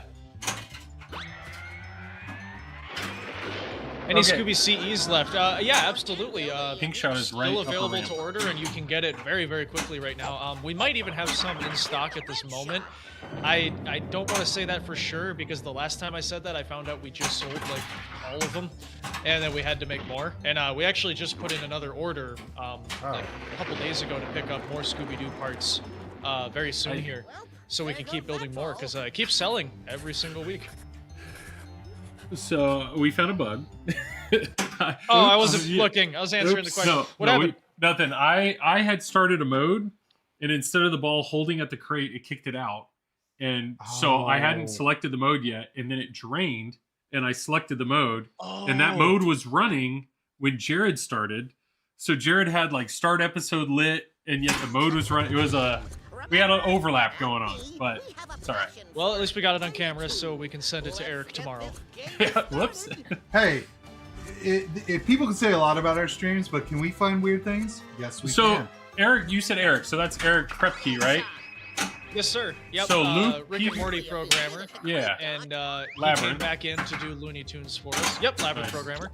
And he came back in to do Looney Tunes for us. So Luke Peters was the rules director, and Eric was the programmer. Nice. And yeah, they turned out to be a really great team. Eric's a great coder. Absolutely fantastic to work with. He's it was cool. We've streamed Rick and Morty. It was cool. He helped us or talked to us there. And then Labyrinth. I mean, I had one of the first Labyrinths coming from Expo, and so I streamed it a few times. But behind every stream, like, I was talking to all the people at Barrels of Fun. Like, hey, test this, look at this. So it was cool, like, watching the game improve over weeks. Like, because I was testing it. So Eric was awesome. Eric would like message me, hey, you want new code? You want new code? I'm like, yes, whatever you got, I'll take it. So that's cool. Yeah, I'm glad you're still working about with them. sending you beta code tonight, but I wasn't quite sure we had the wizard mode far enough along yet. Yet alone, I don't know if I would have got to it. Cool. Do you have any intention of doing almost like Stern challenge modes? Something where you at the very beginning of the game can like warp to any moments in the game? Yes, specifically in Halloween, I really want to do one for the stalker mode in that game. I really want to do one. I'd like to see more arcade modes. I think that's what you would call it. I'd like to see more arcade modes in a lot of our games because I think those are fun party things to do with your friends. Like when you have friends over and you do a challenge like that, who can survive the longest in this mode or who can score the most in this amount of time? Those types of things. I think that stuff's always really cool. So yeah, I'd love to see a feature like that get added to Looney Tunes, TCM, mostly Halloween, I'll be honest, because I've had a mode or the stalker mode thing I've wanted to do in that for a long time. Yeah, I don't know why I said arcade mode. I feel like I don't know where I pulled that from. Well, I know. We just streamed Metallica, and they've now introduced all the crank it up modes as challenge modes, and just to be able to go straight to a crank it up mode, and that's the only thing you can do. It was a fun, like Jared, my dad, and the three of us were competing. It's like, all right, we all are in this mode. You get one ball. Let's see what you do. And I don't know. It's a cool. Even though it's not a new mode, it's just a cool way to, like you're saying, you focus only on that one thing, and see what you get. We typically put all of our wizard modes on that because we know a lot of people out there will not be able to get 2 wizard modes. Myself included. So like, yeah, Halloween, Ultraman, Scooby-Doo, we have all those set so that you can just turn wizard modes on and then play those wizard modes. Oh, that's already in the game? It's already there? Yeah. Not in Looney Tunes yet because we don't have the wizard mode in yet, but we absolutely will for them. Because yeah, a lot of people want to see that, and they know that they might not necessarily get the chance to. And I recommend you try first before just going to the menu and doing it. But yeah, pinball's hard. I feel like the ball is not being held when it should be held. I'm hitting the crate, and it's just ejecting out. But yeah, that I can work through it. Does happen. At least we have it, like I said, if it's on video, now I can show it to Eric, and... Hi, Eric. Hey, Eric, how you doing? Joel and Jared. Yeah, it's us again. Yeah, okay. I want to hit... It's us again. I mean, I haven't figured out yet why pinball companies don't hire us to just to test bug these test? games. Because we can Because find you're doing it for them. me right now for free? Yeah, Oh, true. That's true. Yep. Oh. That's what This didn't cost me a nickel. I try to give. Yeah, it's like all you people are too good at pinball. You know, you're like, you're not testing the. Yeah, but what if you miss everything? What if you have 2 That's idiots? whenever I bring Luke in. Like, I'll test the game for freaking hours upon hours. I'm like, all right, Spooky Luke, get your dumbass in here. Yeah. Break this game. And he usually finds it. It's He's like talented. what happens if you have 2 hurry-ups overlapping and you don't hit either of the shots? I can show you that. I can show you that, no problem. Yeah. What happens if you hit volume up, the action button, launch button, all the flipper buttons at the same time during a hurry up sequence? Yeah. And you tilt, and it's like, yep, that does something. Yep. Yeah, Right. programmers didn't think of that. Yeah. Okay. That's fun, Jaeger, man. what's up, Robert? So you're now doing the stream and scream more consistently, and I'm assuming you're enjoying that. I'm assuming you're enjoying that. Like, do you find that a nice break in your week, or is that stressful, or like, how are you enjoying that stream now? It's both. I absolutely love the stream, and it's been cool to see the reach that it has had out there to people. Like, just very surprised by the amount of people who have tuned into it and everything. And because I always joke, like, I can't believe people watch me when stuff like Breaking Bad and Game of Thrones exists. You know what I mean? I think it's frozen. Oops. Oh, did it go into the center vault there again? I don't know where it went, but the flippers stopped working, so we will reset. Luckily, Let's the give reset's it easy. a second. Let's yeah. just give it a second. I don't want to turn it off and turn it back on. Come on, 'cause Spooky. Come on. Bug, you probably know the way I do direct capture. Like, I would have to unplug it and plug it back in. Yeah. So, Yep, I've been there. Yep. We'll give it a shot. Welcome to the Acme Factory.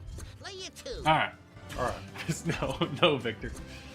Pac-Man stream. What are you talking? Oh, because you said arcade. I did a... Yeah, no, so last No, week I got absolutely annihilated. I did a Pac-Man stream. I went to my dad's house. I told him I'm going to stream Addams Family tonight. Okay. I got there, I set up all my stuff around Addams Family, and I thought, oh, I should probably check to see that this game works. It did not work. There was like a soundboard issue, like some crazy thing. Oh man. And so I was like, oh crap, okay, I'll go play Dracula. And I moved all my cameras over there, and I turned Dracula on, and Dracula didn't work. And at this point, it's 20 minutes to stream time. So I set up on Twilight Zone. I do a test game on Twilight Zone, it works. Set up everything, I'm ready to go. 5 minutes to stream. I decide I'll do a quick recording to make sure everything sounds good. Yeah. Game starts rebooting every time I double flip. So at that point, I was freaking out, like, oh crap, like it's 5 minutes. I was like, screw it, I'm just gonna sit down and do a hangout stream, like just talk to people and do Q&A. Yeah. And while I was sitting there, Pac-Man was behind me, and I was like, well, I only need one camera for that. Yeah. So I just marched it over there, and I played it was a bunch of different arcade games. We played Donkey Kong, Dig Dug. Nice. It was actually a fun time. It was, we made the best out of a bad situation. No, it's I look at people that stream video games and I'm like, your life is so much easier than streaming pinball. Like, you know, it's just direct capture of your computer, a piece of cake, and yeah, streaming pinball, the mechanical aspect of it, and the fact that you can have any issue at any moment brings a little stress to it, but it's also really fun, and I love doing it. But yeah, I totally get you. There's it's Jared rolls in. Jared rolls in about 3 minutes before the stream starts, so he doesn't get to see those. Nope. That potential Don't 20 care. minutes of panic, if No something's panic. not working right or Just come something's in. getting glitchy. It's like, Gonna all right, go I got to get home. creative here in these last 20 minutes, or else I'm not having a stream. Yeah, those stream setups where something goes wrong just build a lot of character in a short amount of time. You just adapt. All right, I want to focus on the Wily multi-ball. I want to show that tonight. That's all right. Please, grace period. Thank you. We do like the long grace period on this machine. Good job. Why don't other pinball companies figure this out? Yeah. Yeah, fortunately, Eric is very generous with his grace periods. I'm still trying to convince Ben to be a little bit more generous with the grace periods. Just Ben's a little bit meaner. Just add a couple more seconds. It's fine. It won't hurt anything. The good Well- players will be fine. It won't hurt them. It's also the fact that a lot of these modes they don't time out. So it's like you feel like you can Yes. take your time a little That's bit, nice. and Yeah, just give us time. Just time is fine. all right, left go. There we go. Season. Now right ramp. The mode that we knew was going to be in the game from the very beginning. Okay, Access Television, yes. If anyone ever got the Blade Runner rights to make a Blade Runner pinball machine, that would be the best for us 7 people that are still talking about Blade Runner. Jared and I'm I are included. fans of Blade Runner. Joel and I are included in that. There we go. And I will give my services to the pinball universe to talk about Blade Runner on whatever they want me to talk about. So, you What want was theories? Pee-wee's Big Adventure was the game Pee-wee's, you yeah. said you could stand there and talk for 2 hours while I could- play. Yep. Oh, nice. I would love to do a Pee Wee game for sure. Yeah, Pee-wee's we watched that a lot. Growing up, Jared and I was Pee-wee Herman, it was Turtles. Turtles. For me, it was Batman the Animated Series. Yeah. Like, that was my childhood. X-Men the Animated Series. Oh. Make the multiplier. Neither of our parents, well, Jared and I have the same parents. Our parents don't do scary. We did not Nope. really do scary movies growing up. Don't do spooky. But That was more me. But did and you do Paul. the scary movie series? No, that was college as well when I found the scary movies. Because I was in college during the prime time of internet's fast enough to download movies very legally, was not illegally downloading any movies. And then you just have all those movies. Does it have money in it? cannot. Sorry. Yeah, Cliff, Sorry. they'll sell like 4 Blade Runner pinball machines. Like, there's like 4 of us out there. Blade Runner's a good. I think there's a lot more than 4 of you out there, to be fair. Well, I would say that Blade Runner's probably like Evil Dead. People are going to are surprised at how into it they are. That's probably comparable, yeah. And also the fact that Dune 2 just made like 750 million worldwide. Bring That it, movie is nerds. so good, though. Bring it, nerds. All right, so Bug, what? I need a little bit. What's like? You've been involved since day 1 with the company. His dad started the company, Your dad started the company. so you have Yeah. been involved Yeah, since so day he's one. been Yeah, involved. to, Okay. to some degree or another, but I didn't get like fully involved until Rick and Morty, Okay. where I got into the production line full time. You didn't get And fully it involved until just- you graduated high school, right? Exactly, yeah. Yeah. I had to do this stupid high school thing first. But that's Rick and Morty is where I got involved in the production line for the first full time, out of high school, and was just a general normal employee working on nothing too spectacular. I started in the cabinet department, decaling cabinets and wiring them up and assembling them.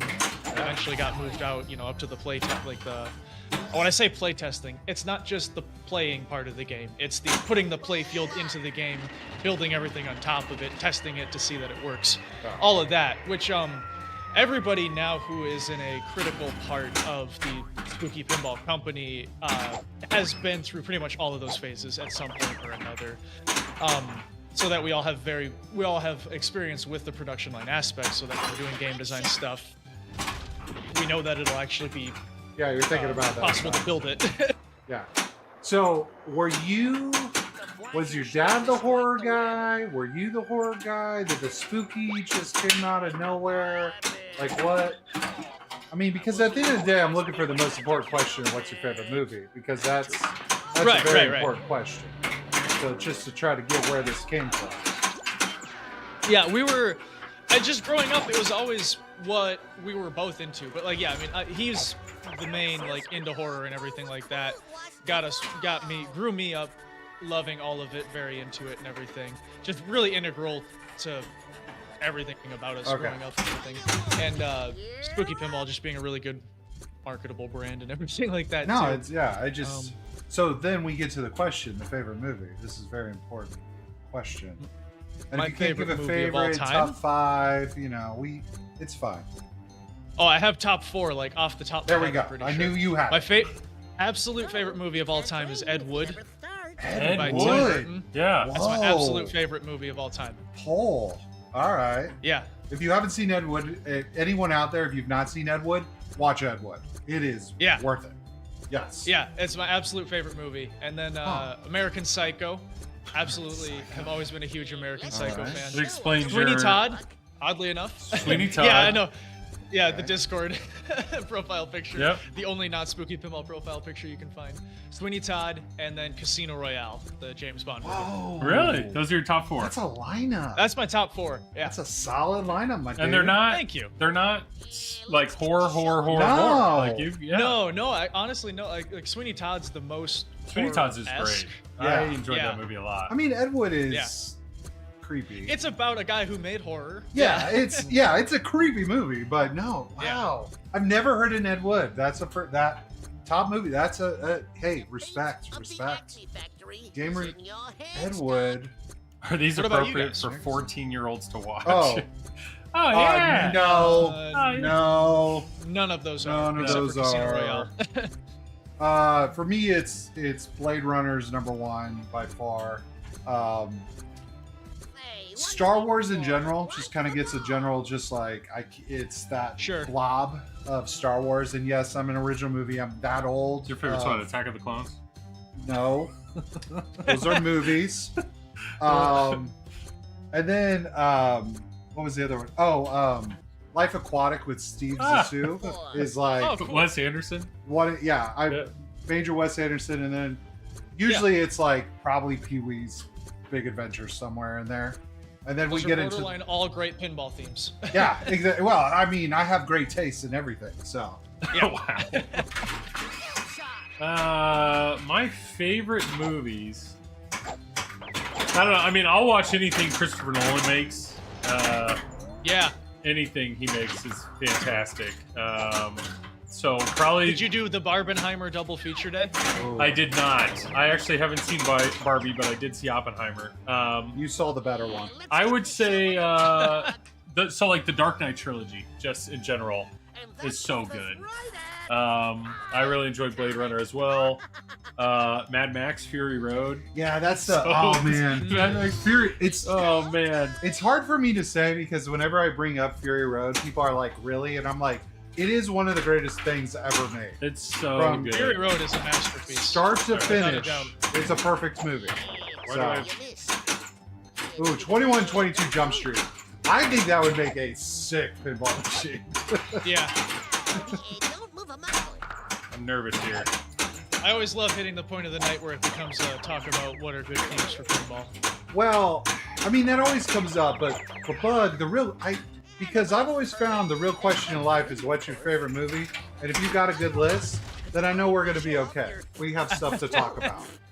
It's when people are like, I don't know, and then I'm like, ooh, we're not going to have anything to talk about. Mark Duncan, I've been trying to fix the rattle on my Rick and Morty. After anti-rattle tape, what's your suggestion? Besides turning it down? Besides turning your bass down? Did you get 2 balls last time? Yeah, too? Yeah, I Mark, think we're the I think we're in trouble here. in the Rick and Morty cabinet, if you have one of the earlier ones, I believe we switched this up mid-production. Maybe that was Halloween. If it doesn't have the sub holes in the cabinet, those seem to fix quite a bit of the rattle of the games that we had. I had a ball back there too. Okay. Sorry, What we the were heck? getting 2 balls, and Yeah. if you drain one, it's done. It was getting mad. Yeah. Probably be best to just do a full reboot on that. Okay. The Just to be guy sure. told us to do it. So, which Yeah. by the way is not a reason. And I know people say, Bug, you're going to see unfortunately in chat, Mr. Microphone probably come up. Don't. Those questions. This is not a Mr. Microphone situation for y'all, all right? So, this is still a good game. We had another game bug where it was just Ooh. hardware issue after hardware issue. Go ahead and turn it on. And And we don't speak about that Woo! game. We don't need to bring it up. We don't talk. we ended about up that. having a great time. We did. It was We fun. ended up having a great time. I that am night. wondering which game it was. Chad will tell you. You know, Yeah. obviously, don't say Yeah. right now. Don't say right now. Yeah. Are you into Magic the Gathering, Bug? Are you?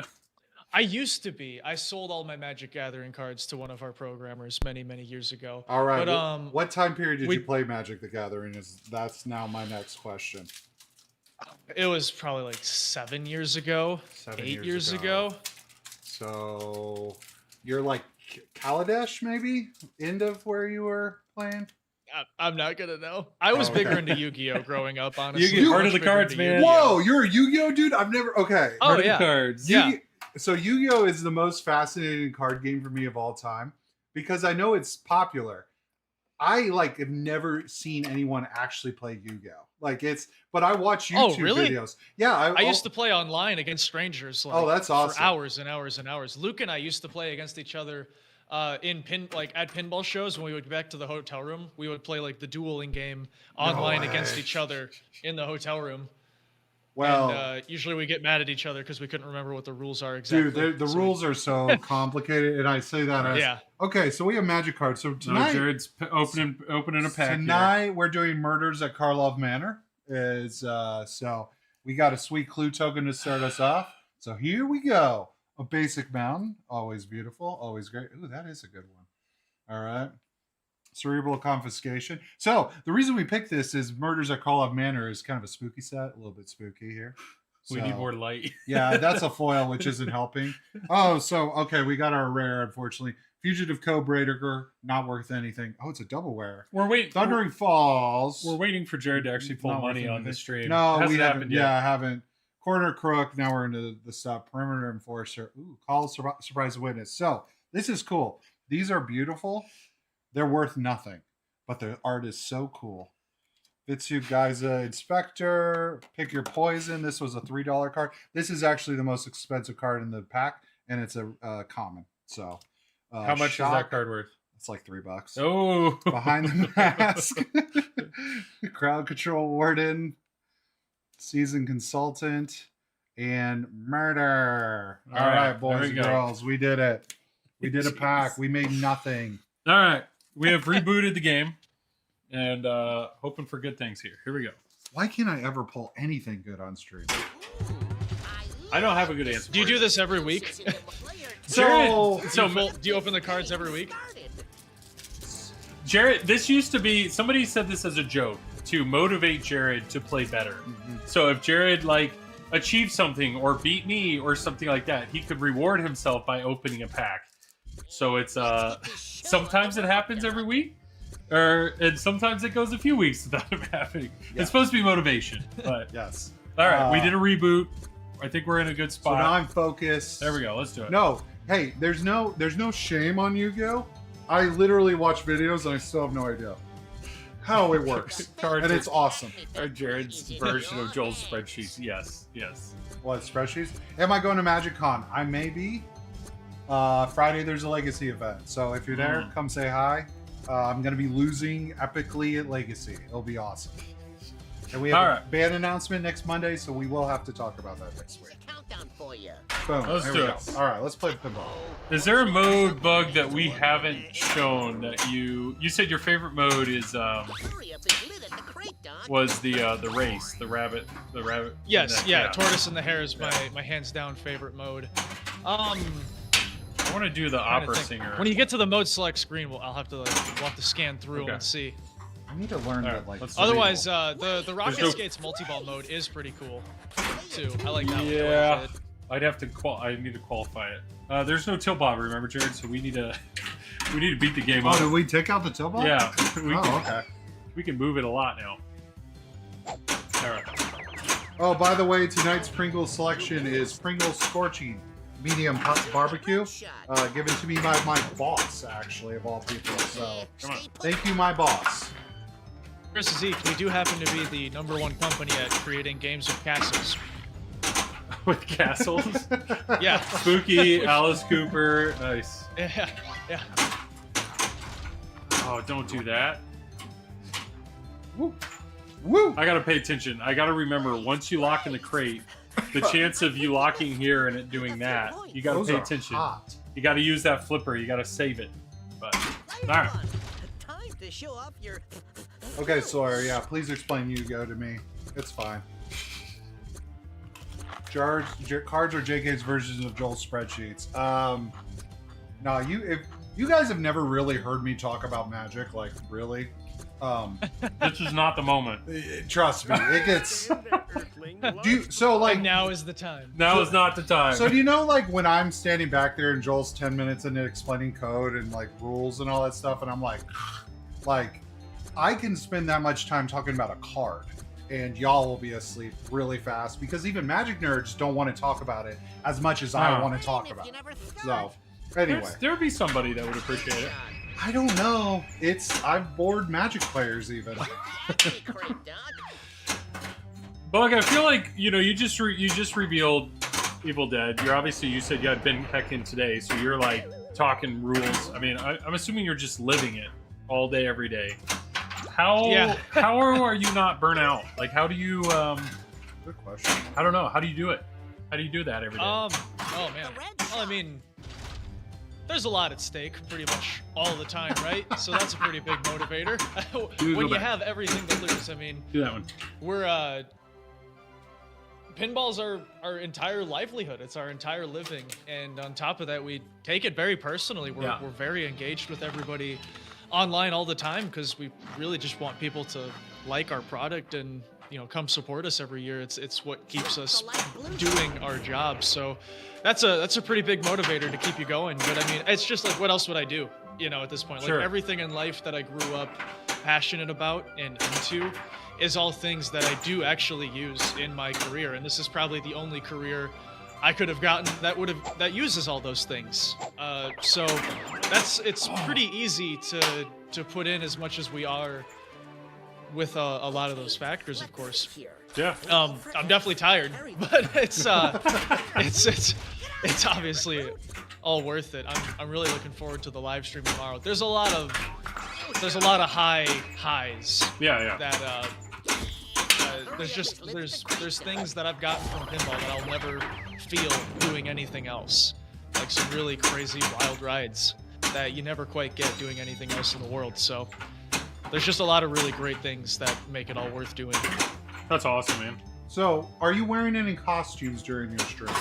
No. Because costumes have gotten kind of Not this time complicated. around. Usually, I have done quite a few costumes in the past. My Gossamer costume in Looney Tunes is a fun one. But no, tomorrow I'll probably have to keep it pretty straight and just talk about the game and try and give people the best presentation of it possible. There's a lot of pressure on that first live stream. For Yeah. Sure. I mean, you want to show off all the modes. You want to shoot the game. Like if I play like crap tomorrow night, like that's a problem. So I got to make sure I play good and make sure I talk enough about the game without talking over the game too much, like I'm doing right now. Yeah. And first live streams of a game are horrendously nerve-wracking because you just want it to go perfect. So I'm ready to get at it tomorrow night. We've been grinding it out with Ben, like I said, this last week here, just jamming in as much code as possible, and really working on the stability and everything, making sure we got enough features in there. Because there's so many things, and whenever you do a game, there's so many things people want to see content-wise. And every time, we usually get like 90% of it, and then the game comes out, and there's one specific thing people all ask for and call for, that you're like, oh crap, I didn't know that that's what everybody was going to ask for in this game. And you probably only catches talked you about off it guard. one time, and you're like, Right, nah. or you talked about it and you realized like that would be a short-term good, but it not long-term compared to this other mechanism in the game. So we try to find another place in the game to use it and put it. Yeah, deer head, exactly. Yeah, like the game's going nuts right now. I love that. I love that mode. Yeah. It's still going super nuts. Great mode there. Time's almost up. The shaker, it just goes absolutely dude, that shaker is wild. it's violent. There's been so many times while I was doing it that I was like, is the shaker ever gonna stop? Hey, that's the Did you get a ball trap? It's in the scoop, and the shaker's going nuts. Oh no. Yeah, I think that's a reset. Yeah, it's all right. No, I totally understand what you're saying about the pressure of a live stream, and Do ya? this isn't even my game. Like, that's the one thing of, it's not my game, but I'm still, dude. I'm gonna have to hard reset. Yeah, it's not even my game, but I don't I take responsibility for the stream I'm putting on. So I'm trying to present the game in the most positive light possible. So I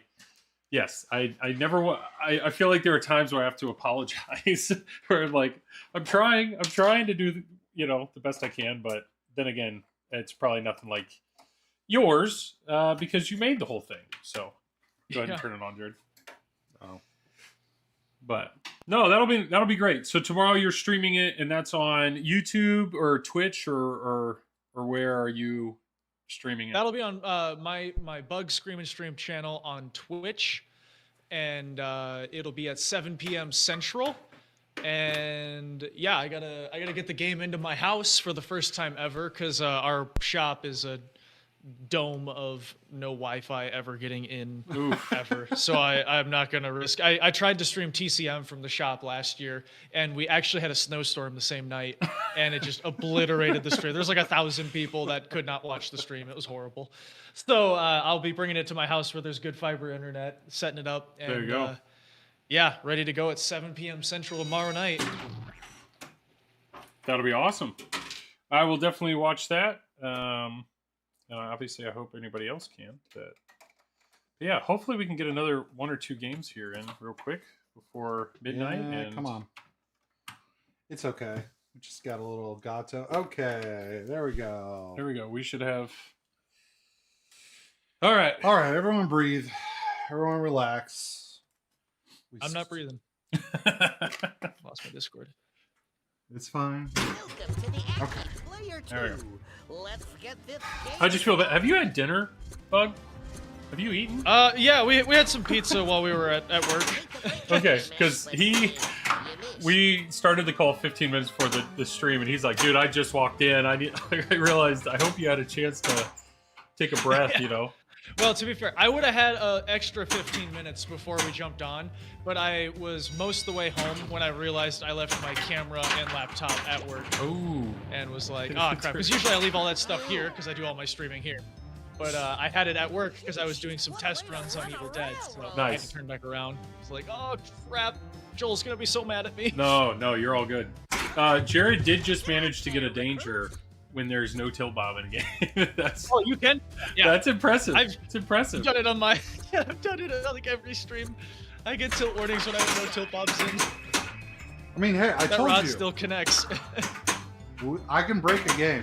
I can do it really easily. Okay. Let's get a Wily Code and multi-ball here. Gotta... Come on, capture ball. Come on. Of all the games that you have behind you, which of those games do you probably play the most casually? Like, not for work, or how often do you fire them up? I've been playing pinball so much for work lately. I haven't played a single thing casually in like 2 months. But I would say, like, if I'm just home and I actually feel like just turning on a game quick. Anymore, it's TNA because I know that'll be a pretty quick one. I usually don't have too much time to go on like a bender of wizard modes on Halloween or Scooby-Doo. So I'd say TNA probably gets the most. Otherwise, America's Most Haunted. That's great. Yeah, TNA. I have a TNA. I love TNA, and it's for exactly everything you just said. I just like how different it feels than pretty much every other modern pin, and it'll kick your butt. But then every once in a while, you know, you can just start cruising along, and the fact that the music is changing and amping you up. What an incredible game! Absolutely incredible game. What's your reactor high score? Okay, so most reactors. Most for me is 7, or no, I think I was one shot away from starting 7. It was something like that. And then we played once.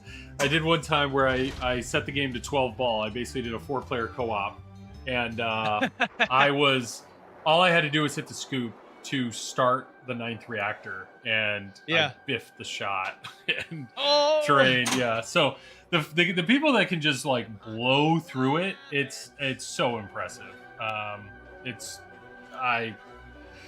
don't have that patience or that control. I just I get so locked in to the music, and Scott did such a good job with the light show. I'll say you start having too much fun and then you mess up because you're having too much fun. And the pop bumper. You gotta try and stay locked in. The pop bumper over on the right, it's so awesome. Yeah. Like the explosions and the fact that he has the shaker motor go off every single time. Like it's awesome. It's so good. I'm not saying that was the right answer when I look at the games behind you. But yes, if you have a short game, if you just want to like step up and have a quick, but at the same time you have Rick and Morty. Rick and Morty, you can step up to that and have a pretty short game too. That game is brutal. Yeah, Scott he likes to make a brutal game.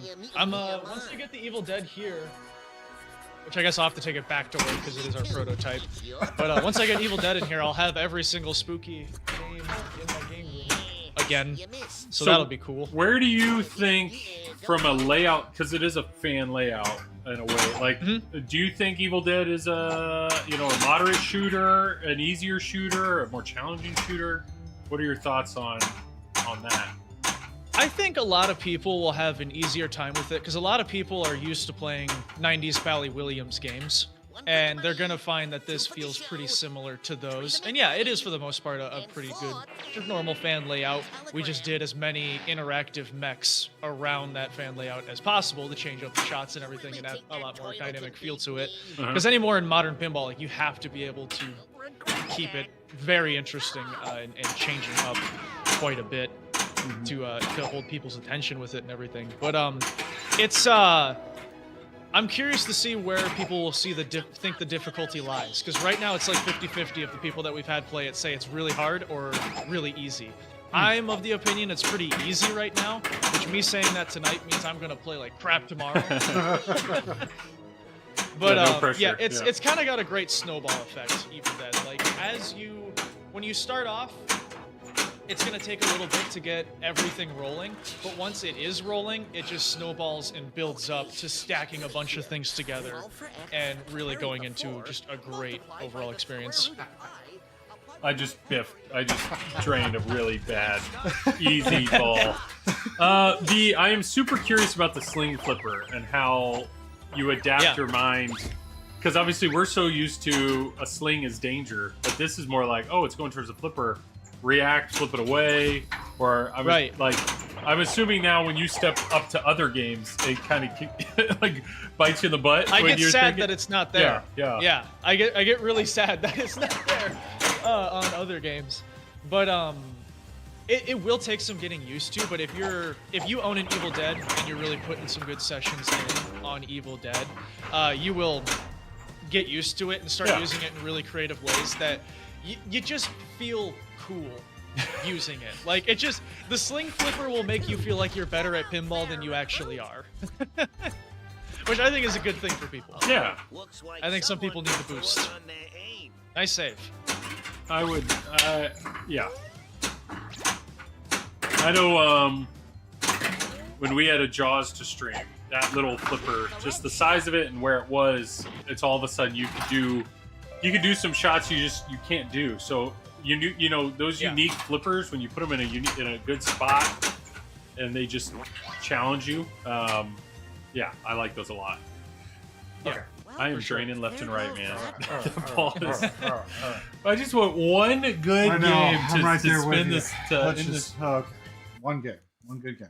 Oh, okay. This is the game. This is the game right here. Pro play. This will be the last game of the night. Probably the best game. Okay. Mark, great stream. Love my tunes and can't wait for my Evil Dead. That's awesome, dude. Lucky you, man.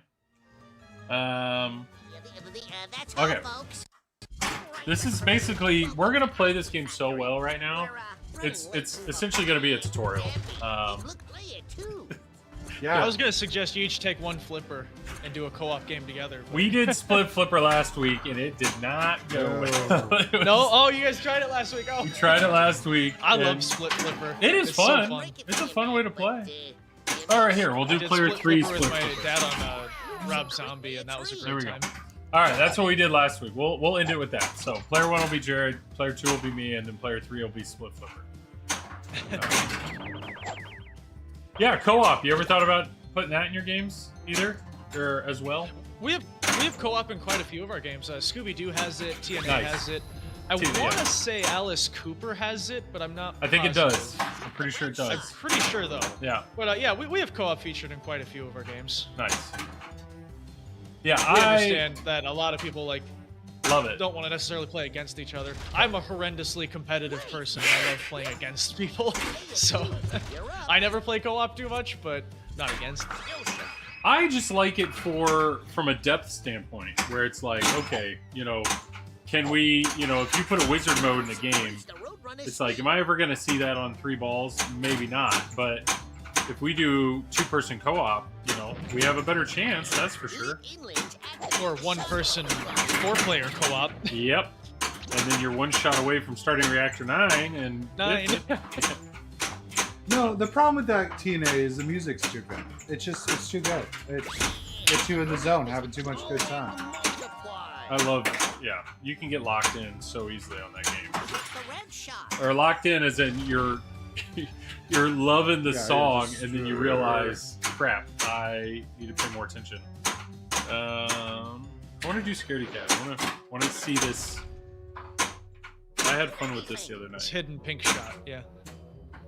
But I'm curious how many of these blue shots I have to hit before I can hit the captive ball. One more to start Anvil So it's like for you guys, what time do you guys gotta get to work in the morning? I mean, I gotta be at work at 8, so yeah, we finish this at midnight and go home and get straight to bed. Yeah. Well, I should go straight to bed. I usually don't. I know. Sometimes we sit around and talk. But yeah, and then I always upload the stream afterwards or do the thumbnail, and next thing I know, it's 1:30 and... It's not a healthy lifestyle. But we only do it once a week. It's the lifestyle I choose. Well, you do it once a week. I do it twice a week because Tuesday night's there's my magic time with a buddy of mine. So that's till about midnight too. So it's 2 nights in a row for me. My magic time. Yes, no, I play. Me and a guy play against each other every Tuesday night. That pink shot is in a rough spot. Why do you do this on YouTube streaming when everyone else in pinball uses Twitch? Asks CNK a YouTube. So... By the way, I think you're right, Core. I think YouTube is probably the better place to do it than Twitch. That was a decision that... So I started streaming for Flip N Out, it wasn't January of this year, it was January of last year.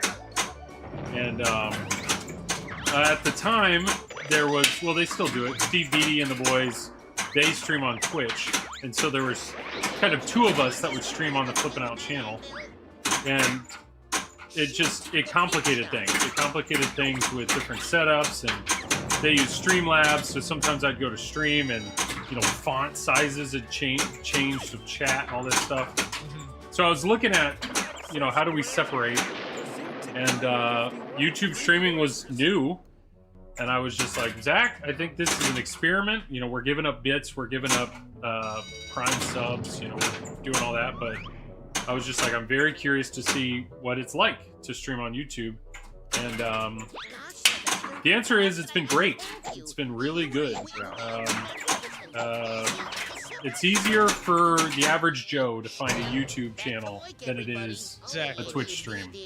I would say accessibility-wise, there's nobody out there who can't find YouTube, but there's a lot of people out there who are not going to get on Twitch. Yeah, 100%. I've been meaning to just I've been wanting to do like a cross stream between Twitch and YouTube like at the same time, but that just feels like one more thing that could go wrong. The challenge with that is chat. It's trying to compile all the chat into one easy to read or understand. It's just, the overall chat interaction I feel goes down when you do restream. But yeah, we've been having a lot of fun on YouTube. It's technically not harder to set up. I do know the one challenge is your YouTube channel needs 1,000 subs to be able to stream and make any money, and that's kind of hard to do. But it's great. I would encourage anybody that's currently streaming, if they're thinking about it, it's worth trying. I always forget that you can make money streaming. I don't have any of my stuff set up to try to make money doing it. I've always said we would just do it for, I don't know. I always thought it would look tacky if I tried to make money streaming. Like when I'm playing like the spooky games, like sure. That's the the goal is hopefully people will buy the game, not pay bug money. I mean, I say make money. It's very little. It's very little. But what is really cool about this is, like, we're playing right now. It's 10 to midnight Eastern Standard Time, and as soon as the stream's over, it's already there. It's already live. It's already on YouTube, and so anybody can search it. Anybody can find it, and to wake up in the morning and have double the views because West Coast, Europe, whoever watched it overnight, and then it's just as you know, you've probably seen where if you take any of your streams and then upload them to YouTube, over time you'll get more views from YouTube than you did when you were live on Twitch. 100%. Yeah. I might switch it over to YouTube at some point. Maybe I will. Maybe I'll make that a 2025 goal to get the Scream and Stream over on YouTube or something like that. Does Bug play other manufacturers' games? Yes, absolutely. It's always good to see what everybody else is doing and how it's feeling and what people are into and whatnot. But we used to actually buy a lot of the new games and everything. We don't so much anymore, but we used to buy almost every new game that was coming out just so we could see what everybody was up to and how it was going. That's a commitment when you buy or commit to buying every game. There's a lot. That's one thing. There's a lot of games. That was before the 20 games came out in 1 year. We were like, never mind, we're not doing this anymore. This is crazy. We can't afford that. But yeah, it's cool to see awesome tournament player. Thank you, Mark. It's cool to see what Barrels of Fun did. Coming out of nowhere, surprising us with a great game. And it's as soon as there's a brand new manufacturer, I'm already looking at what's their, the system underneath everything or behind everything. How easy is it to get video? The fact they have that back screen, that's really cool. And then you have the other side. You have Ninja Eclipse with Eternal Pinball. What they have built is crazy different than any other manufacturer. So it's really cool to see ways to do it. Oh yeah. Even you guys only have three changed. of them are right. Well, you've changed your board system many times, so you're continually improving it. We're finally onto the one that is just our own build system in-house.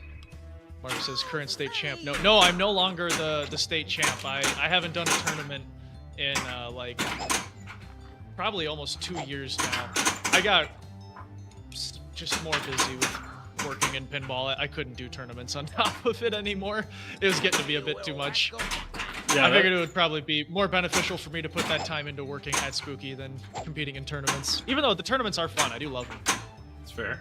That's what I never understood. Like Raymond Davidson not only is programming pinball all day, every day, he streams, and then he's traveling across the world competing in tournaments. Like, I don't know anybody that lives and breathes pinball more. That guy, it is constant in every area. Yeah, he's a machine. All right, this is Any cool. advice for starting to go to tournaments? This is gonna sound stupid, but just go. Go. Just Wh- go. Wear comfy shoes. It's the same. Don't drink.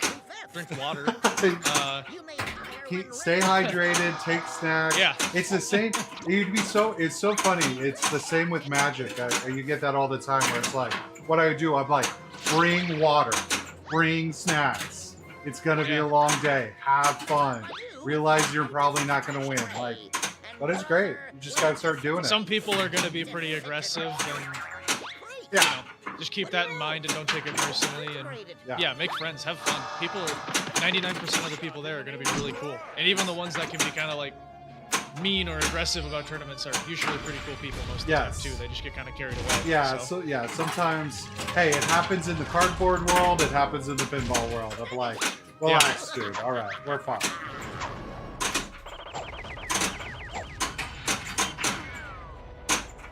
Have you played Pulp Fiction? I've only played Pulp a few times. Usually when I play games at shows, I try to do it before the shows. Like when I get done setting up my booth, I try and sneak into the other booths and play other companies' games. And I got to play Pulp at Expo and like TPF like that. And yeah, I definitely would need more time on it to have a more full opinion on the game, but it seems cool. I like Mark Ritchie a lot, so. I mean, if you want to watch people play Pulp Fiction, we did that. We did That a was pretty stream. cool.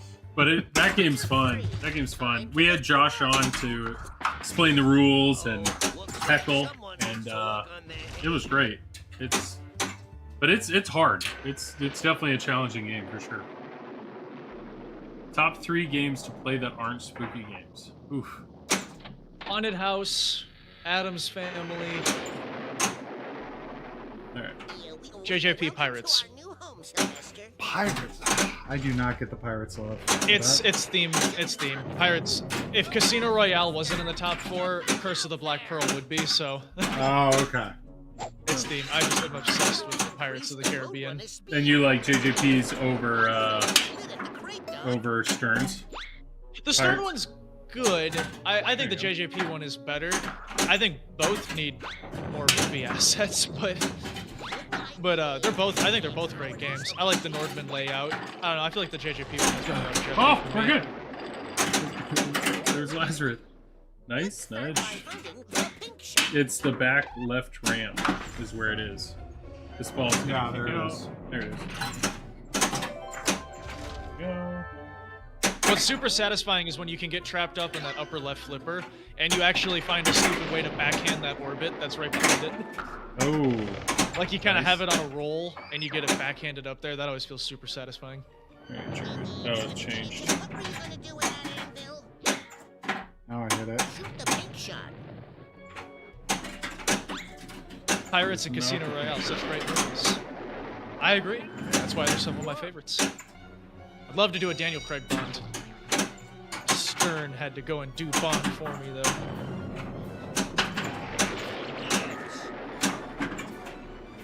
Come on. Bug, how many more Evil Deads are remaining approximately? I'm sorry that I always read the question out loud. I'm used to doing that because I know when I upload my Twitch stream to YouTube, I don't have the chat in the video. So I always say it out loud so people know what I'm referring to. We are currently floating, I want to say we're about at the 700 mark sold.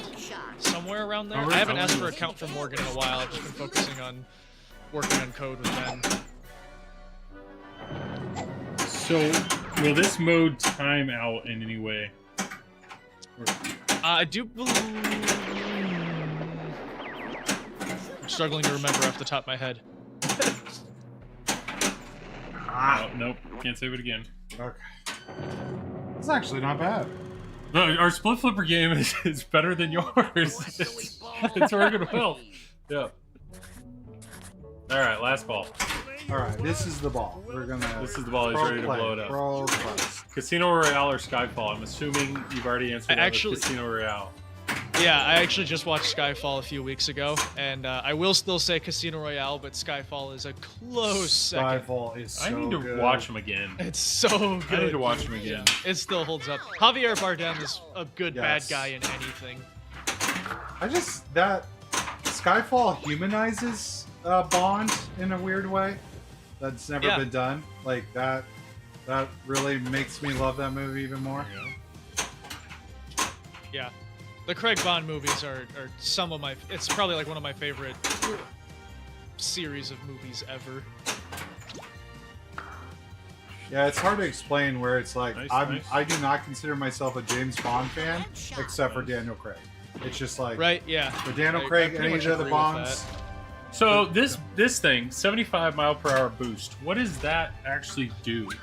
So the Roadrunner loops is off of that upper left flipper on the right side, and you can build the Roadrunner loops, and it lights this basically a jackpot sequence where you can keep hitting it and spamming it, and it's increasing the Roadrunner's speed, which does some insane scoring, where you can really walk away with like some huge jackpots in like the base gameplay of the game essentially.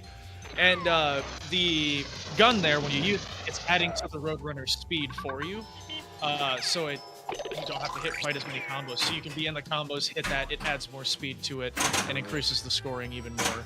Okay.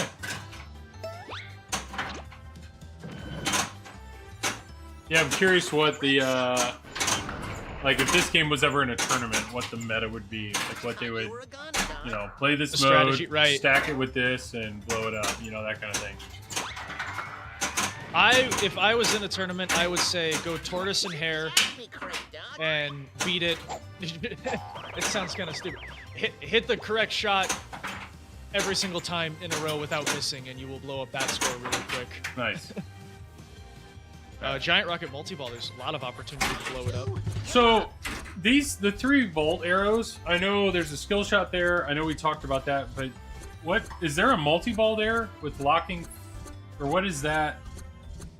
Like, what do these inserts signal? Because I see it's also on the LCD, like 1, 2, 3. Is that hitting the white shots, or what's the? So when as you get deeper into the modes, you need more white shots to qualify. So like you'll shoot all the white shots in the playfield, but you still need a few more white shots to qualify your next mode. Hitting the 3 vault targets lights more white shots. So like let's say like right now, I think like right now if you hit the other 2 vault targets there, it would light more white shots in the playfield so you can qualify your mode easier. Got it.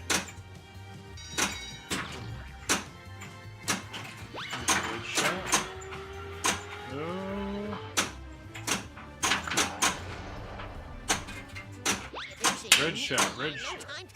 There's a red shot. I think that's 3.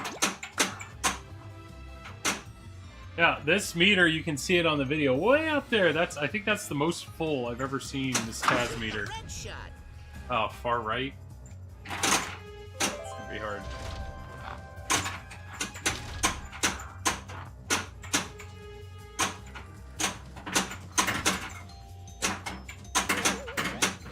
And the Very fact curious that to see who's going to walk away with the highest score between individuals versus the team. I was like, I need to pick a way to ship the game 8 feet. All right, I think I'm. All right. But then you're always conscious about shifting it because then it might get off center in the camera. Oh yeah, the joys of streaming. You get it. It's an art.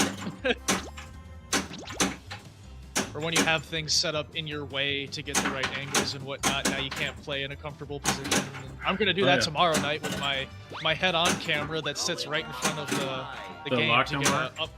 Yeah, it'll be right in my way, along with my microphone. I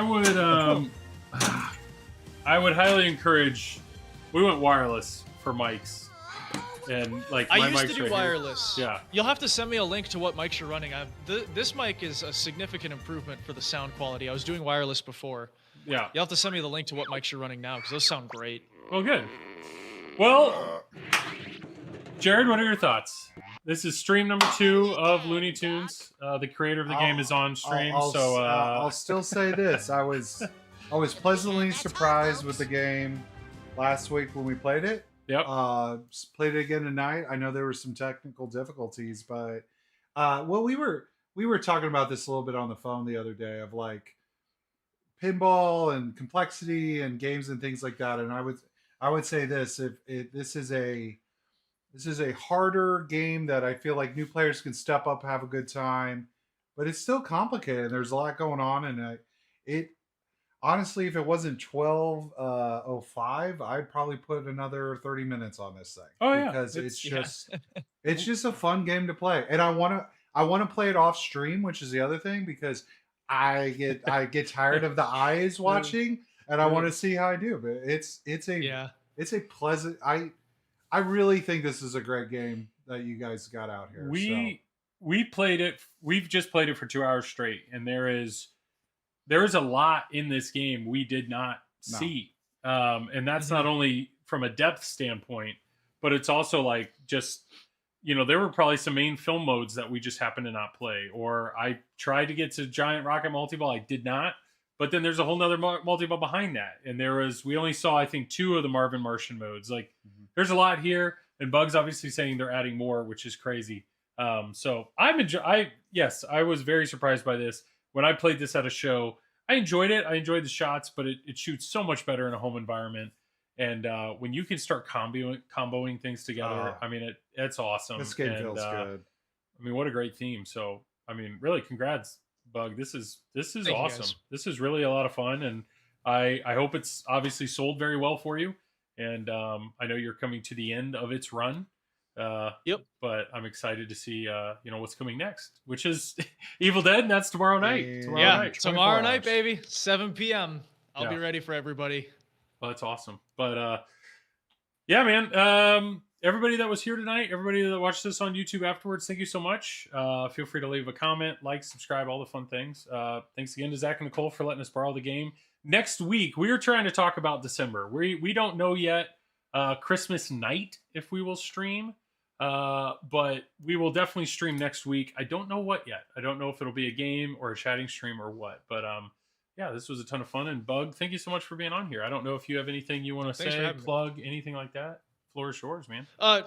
No, yeah, just Flip N Out's a heck of a distributor. So if you are going to go through a distributor, I would probably recommend that one amongst many. But yeah, Flip N Out's pretty great, and I'm happy that you guys were playing the game again this week. It's always super great to see. I look forward to you playing Evil Dead in the future here. I think that's going to be awesome. I look forward to playing it tomorrow night, and I think you should do TCM next. If you can. Yeah, well, yeah. Be a good follow-up to Looney Tunes. That would be. It's got completely different code. Completely different code, man. Yeah. Texas Chainsaw Massacre is the only pinball machine that made me feel gross when I was playing it. Like, just... the sound is so good. I'll come back. If you do TCM, I'll come back on to talk about it. Explain all the rules. Make it feel less gross. Or make it feel grosser. No, it's... and the thing is I've watched that movie a couple times, and I was shocked. Just something about them, and I was just like, ugh. Oh, this movie. Ugh. Yeah. But it's perfect. That's perfect for it. So, yeah, it's... For sure. That's what that movie is. Well, yeah, we'll see what's coming up next. But no, Bug, once again, congrats on this game. This game's a ton of fun. We're excited for you tomorrow. Hopefully everything goes great with the stream. And congrats on all the sales. That. You're already at 700 something. I know 8 something is the total. So you're... Yep, 888. I think we're looking right about 700. So that's awesome, man. That's awesome. Well, appreciate everybody. Everybody have a great night, and we will see you all next